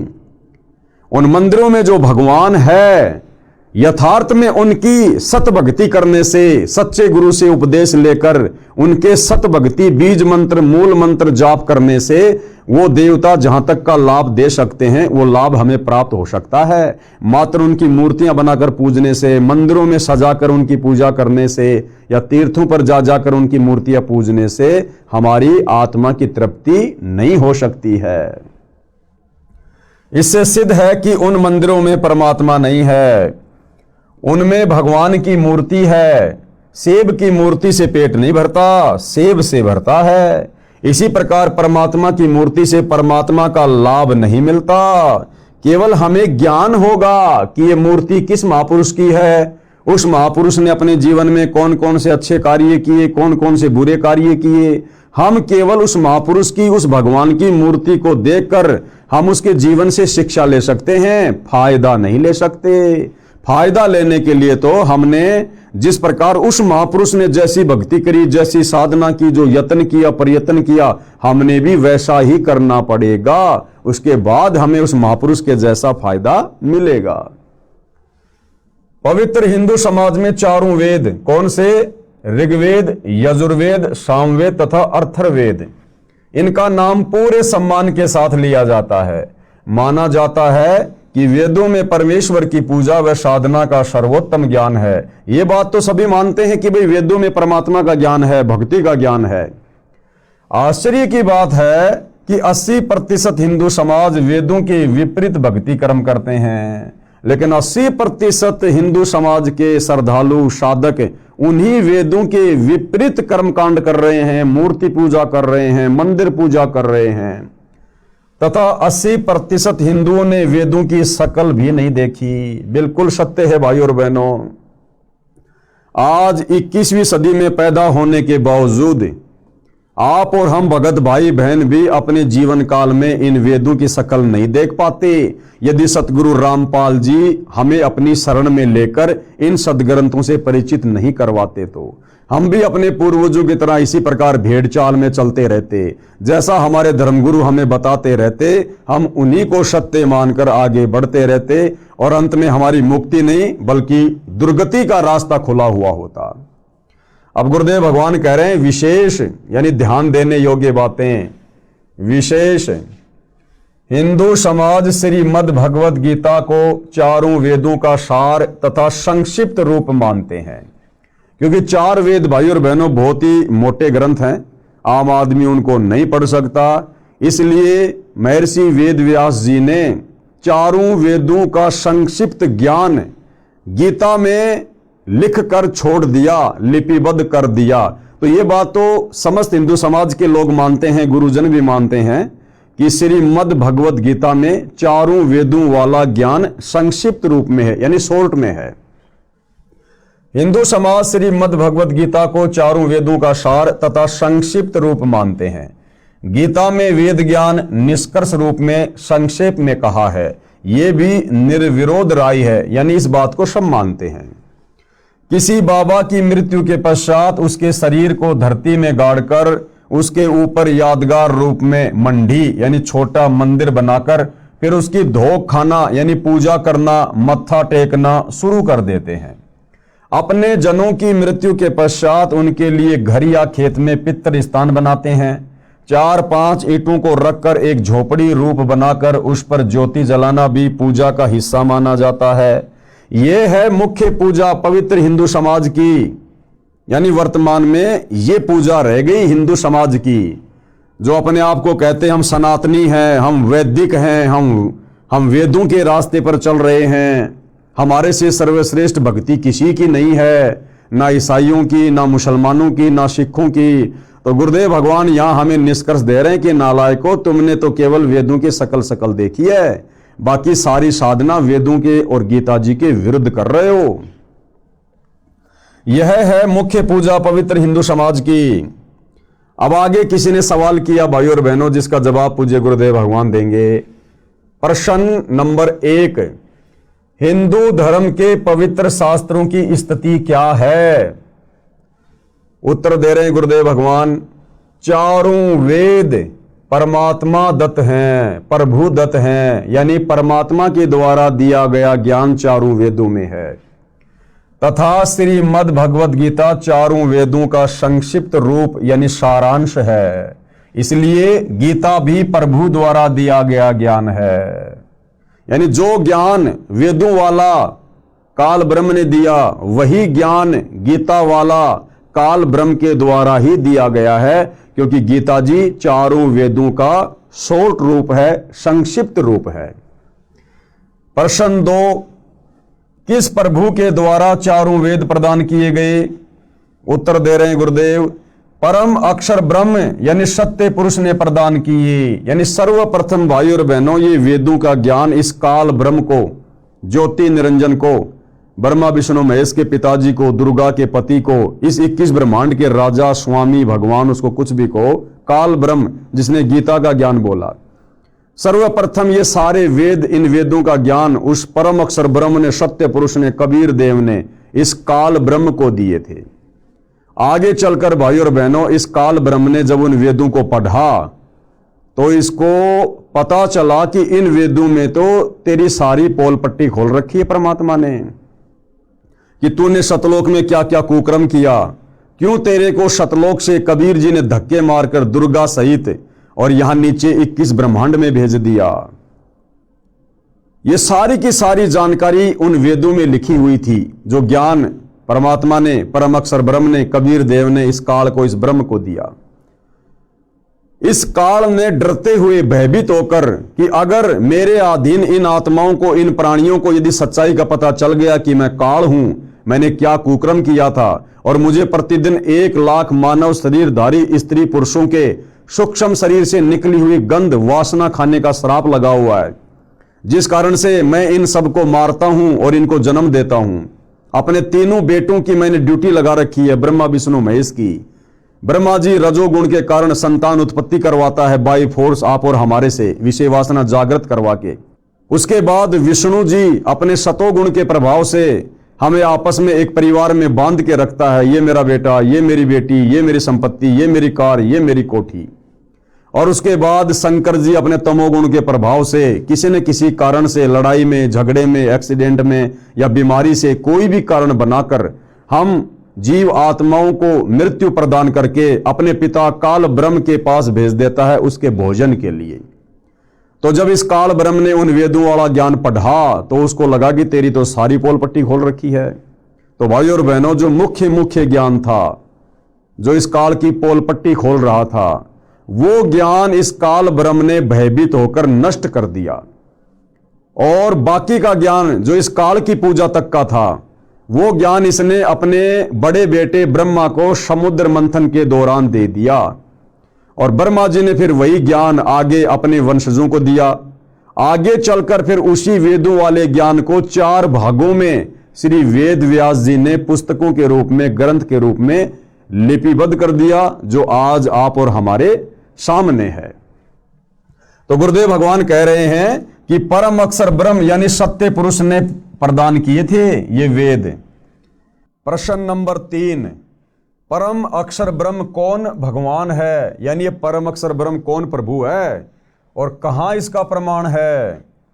तो उत्तर दे रहे हैं गुरुदेव भगवान कि गीता अध्याय 8 श्लोक 1 में अर्जुन ने गीता ज्ञान देने वाले प्रभु हिंदुओं के अनुसार श्री कृष्ण जी से प्रश्न किया कि जो आपने गीता अध्याय 7 श्लोक 29 में तत्व ब्रह्म कहा है, वह तत्व ब्रह्म क्या है? किम तत्व ब्रह्म? तो गीता ज्ञान दाता ने, यानी गीता का ज्ञान देने वाले भगवान ने इस काल में, जिसको हिंदू भाई श्री कृष्ण जी कहते हैं, गीता ज्ञान दाता ने गीता अध्याय 8 श्लोक 3 में उत्तर दिया, कहा कि वह परम अक्षर ब्रह्म है, वो सत्य पुरुष है। फिर गीता अध्याय 8 के ही श्लोक 5 व 7 में अपनी भक्ति करने को अर्जुन से कहा तथा कहा कि जो मेरी भक्ति करेगा वह मुझे प्राप्त होगा। फिर गीता अध्याय 8 के श्लोक 8, 9, 10, 20 व 22 में अपने से अन्य परम अक्षर ब्रह्म की भक्ति करने को कहा है।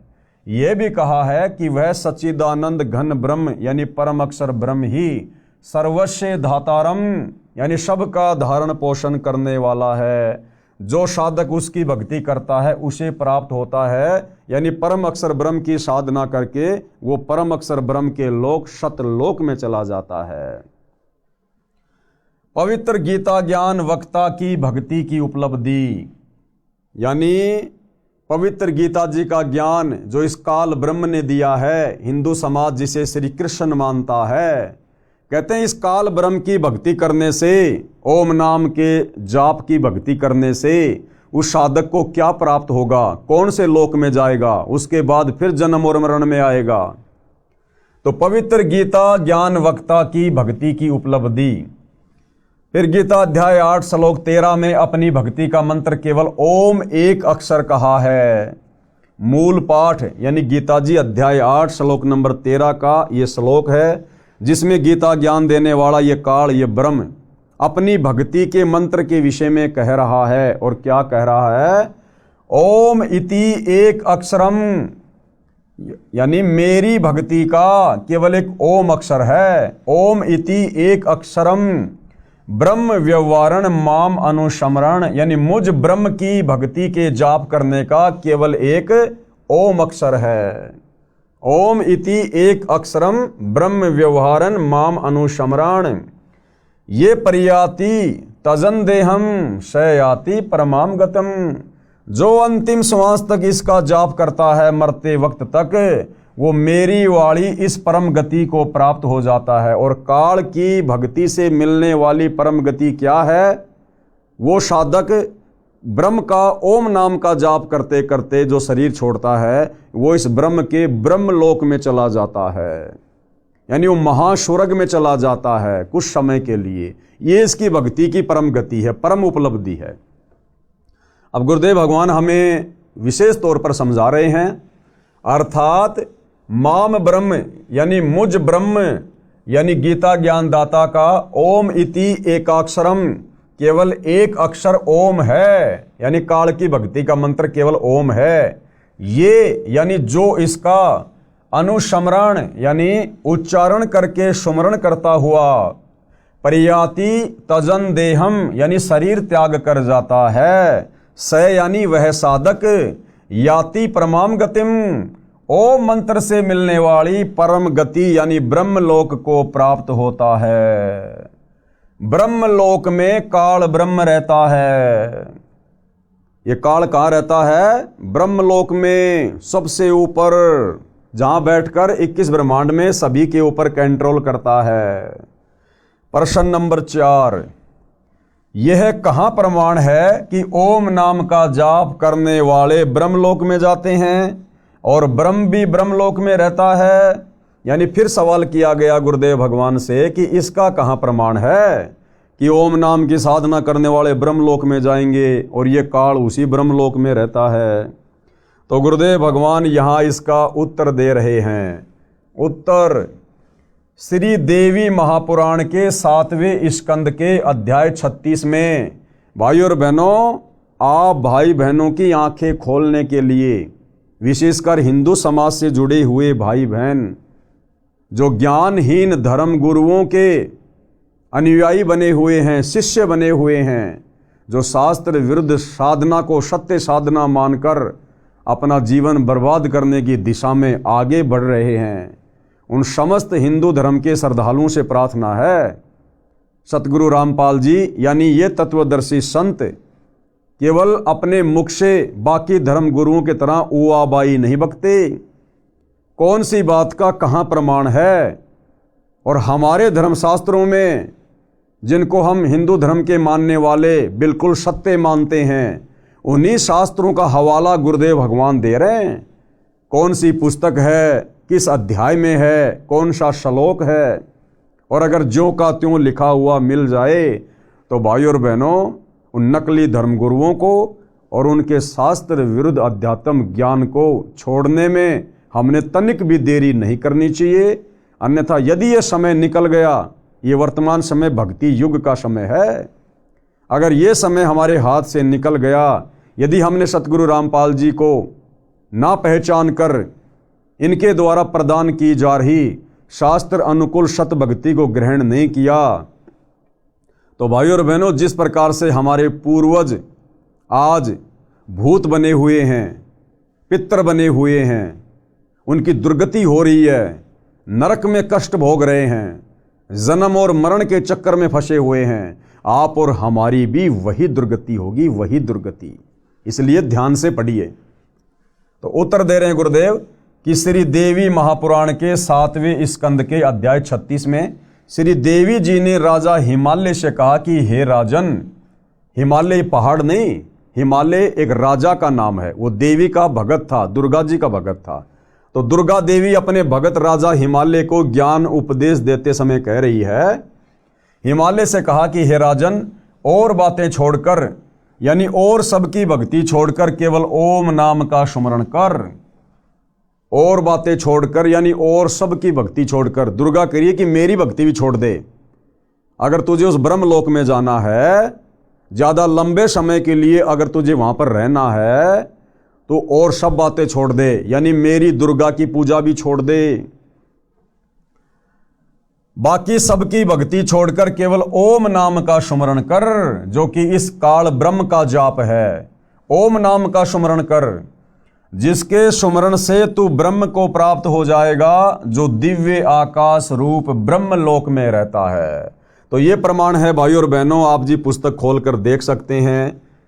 श्री देवी महापुराण गीता प्रेस गोरखपुर से प्रकाशित आप जी ये जो अध्याय दिया गया है कि उसके 7वें स्कंद के 36वें अध्याय में श्री देवी जी ने राजा हिमालय से कहा कि हे राजन, और बातें छोड़कर यानी और सबकी भक्ति छोड़कर केवल ओम नाम का सुमरण कर, जिसके सुमरण से तू ब्रह्म को प्राप्त होगा। तो ब्रह्म को प्राप्त होगा ये प्रमाण हो गया। और वो ब्रह्म कहाँ रहता है?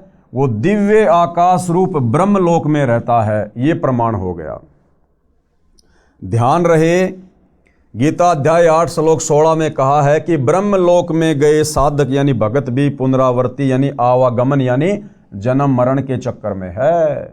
आपको ये ना समझे कि भाई 21 ब्रह्मांड के स्वामी गीता ज्ञानदाता काल ब्रह्म का ओम नाम का जाप करके हम तो उसके ब्रह्म लोक में चले जाएंगे तो हमारी मुक्ति हो गई। फिर यही ब्रह्म आगे चलकर गीता अध्याय 8 श्लोक नंबर 16 में कह रहा है कि ब्रह्म लोक पर्यंत सर्वलोक पुनरावर्ती में है, यानी आवागमन में है, जन्म और मरण में है, पूर्ण मुक्ति नहीं है इस ब्रह्म की साधना करने से। ध्यान रहे, गीता अध्याय 8 श्लोक 16 में कहा है कि ब्रह्म लोक में गए भगत भी पुनरावर्ती यानी आवागमन अर्थात जन्म मरण के चक्कर में ही है।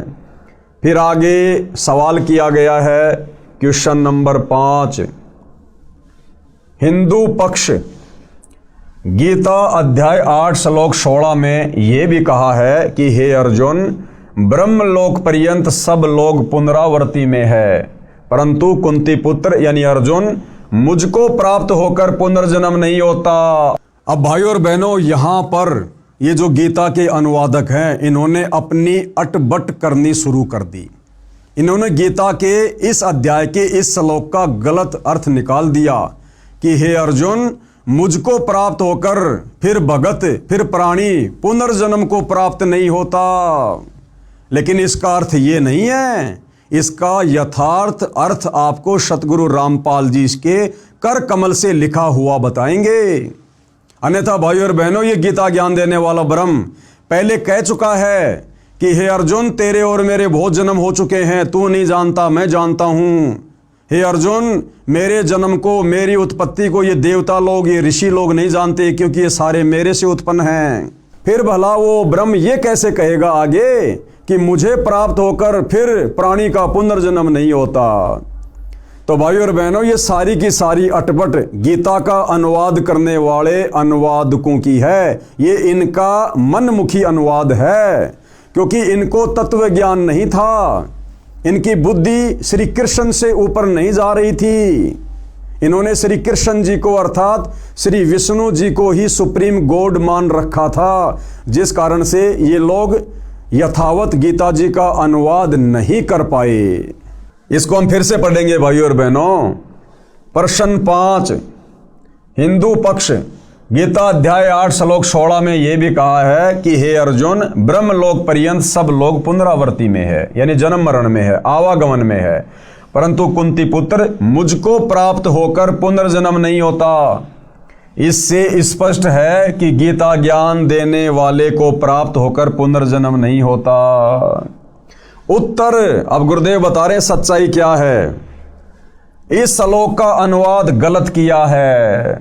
गुरुदेव कह रहे हैं कि हमारे धर्म गुरुओं ने इसका गलत अनुवाद किया है। विचार करो, गीता के ज्ञान देने वाले ने गीता अध्याय 8 श्लोक 13 में अपनी भक्ति का केवल एक ओम अक्षर बताया है।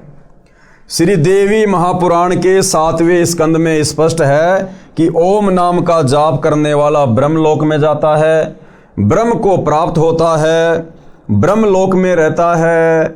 गीता अध्याय 8 श्लोक 16 में स्पष्ट है कि ब्रह्मलोक में गए भगत यानी साधक भी पुनरावर्ती यानी जन्म मरण के चक्कर में है, वहां जाकर भी पुनः जन्म लेना होता है, पृथ्वी पर आना पड़ता है। ब्रह्म तो ब्रह्मलोक में रहता है। श्री देवी पुराण में प्रमाण है, ब्रह्म को प्राप्त करने वाला ही तो ब्रह्मलोक में जाएगा, तभी तो ब्रह्म को प्राप्त होगा। गीता अध्याय 8 श्लोक 16 में यही कहा है कि ब्रह्मलोक में जाने वाले भी जन्म मृत्यु के चक्कर में है। यदि गीता अध्याय 8 श्लोक 13 के मूल पाठ को ध्यान से देखें तो उसमें कहा है माम ब्रह्म यानी मुझ ब्रह्म का केवल एक ओम अक्षर है। मेरे से अन्य अनुवादकों ने, कौन कह रहे हैं? सतगुरु रामपाल जी, कि मेरे से अन्य अनुवादकों ने गीता अध्याय 8 श्लोक 16 का अनुवाद ठीक नहीं किया है। दास यानी लेखक सतगुरु रामपाल जी ने ठीक किया है, जो आगे किया हुआ है, यानी आगे हम देखेंगे। यदि अन्य अनुवादकों का सरलार्थ गीता अध्याय 8 श्लोक 16 का ठीक माने कि मुझे प्राप्त होकर पुनर्जन्म नहीं होता, यानी बाकी जितने भी गीता जी के अनुवादक हैं जो गीता अध्याय 8 श्लोक नंबर 16 का गलत अनुवाद कर रहे हैं कि हे अर्जुन, मेरे ब्रह्मलोक में जाने के बाद फिर जन्म और मृत्यु नहीं होती, तो गुरुदेव भगवान कह रहे हैं यदि हम इन अनुवादकों के इस अनुवाद को यदि हम सत्य माने तो फिर गीता जी के बाकी अध्याय फिर उनका क्या होगा? फिर वो झूठे साबित हो जाएंगे। क्यों? क्योंकि ये गीता ज्ञान देने वाला काल ब्रह्म पहले कह चुका है। क्या?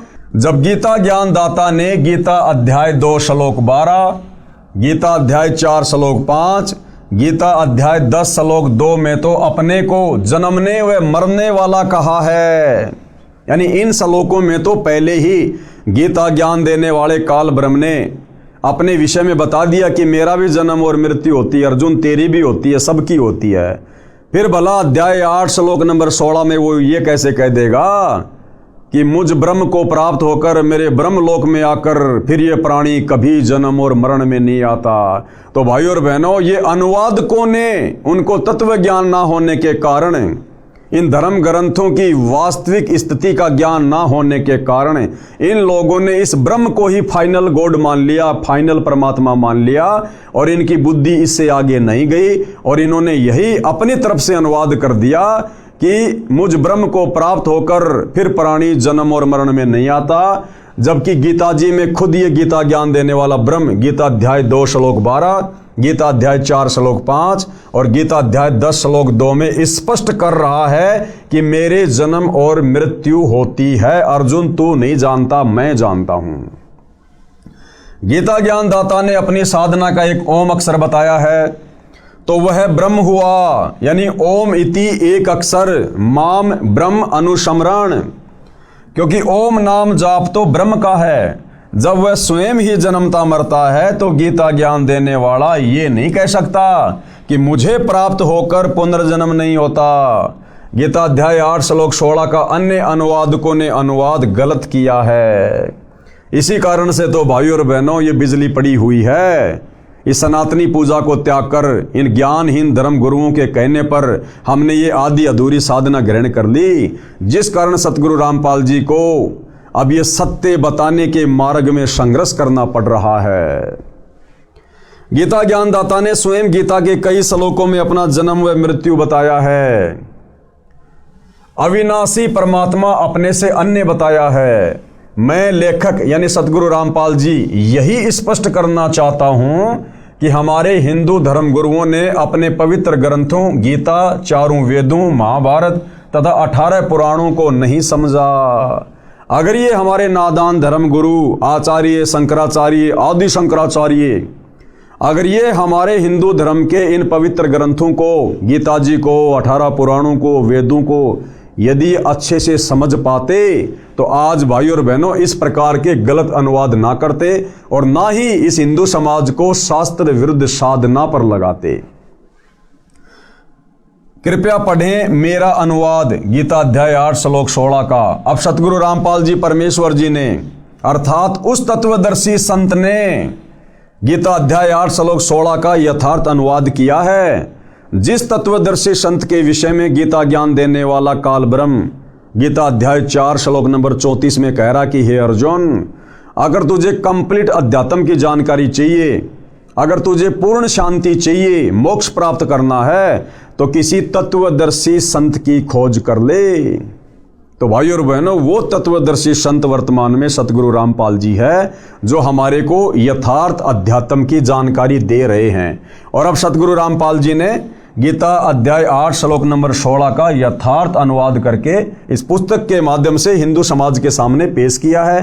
केवल धैर्यपूर्वक निष्पक्ष होकर इसको समझने की आवश्यकता है।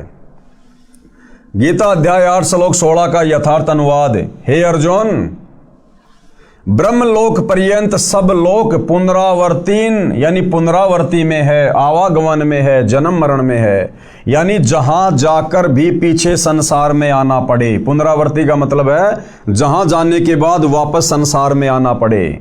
ऐसे है तू, परंतु कौनते, हे कुंती पुत्र, न विदते, जो ये नहीं जानते। न विदते का मतलब है जो ये नहीं जानते। क्या नहीं जानते? कि मेरे ब्रह्मलोक में जाने के बाद भी साधक को वापस आना पड़ता है।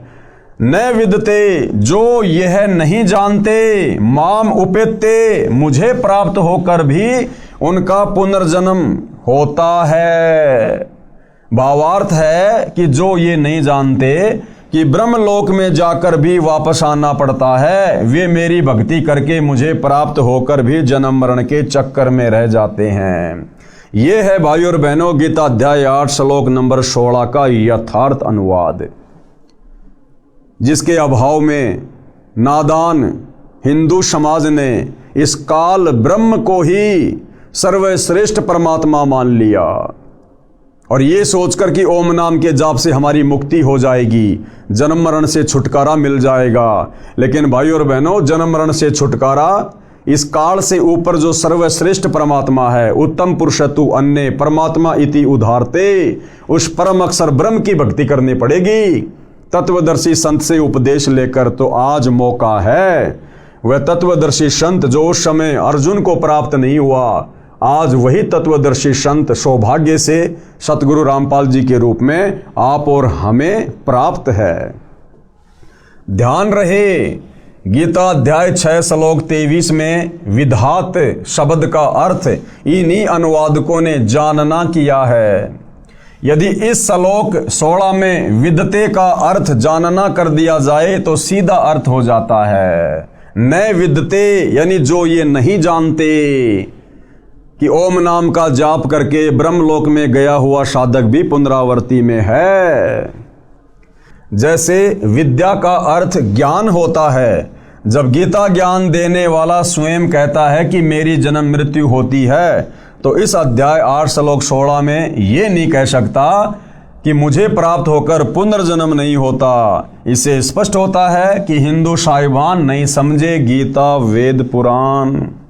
इससे स्पष्ट हो जाता है कि हिंदू साहिबान यानी हिंदू धर्म के मानने वाले अपने ही धर्म की पवित्र पुस्तकों गीता वेद और पुराणों को नहीं समझ पाए।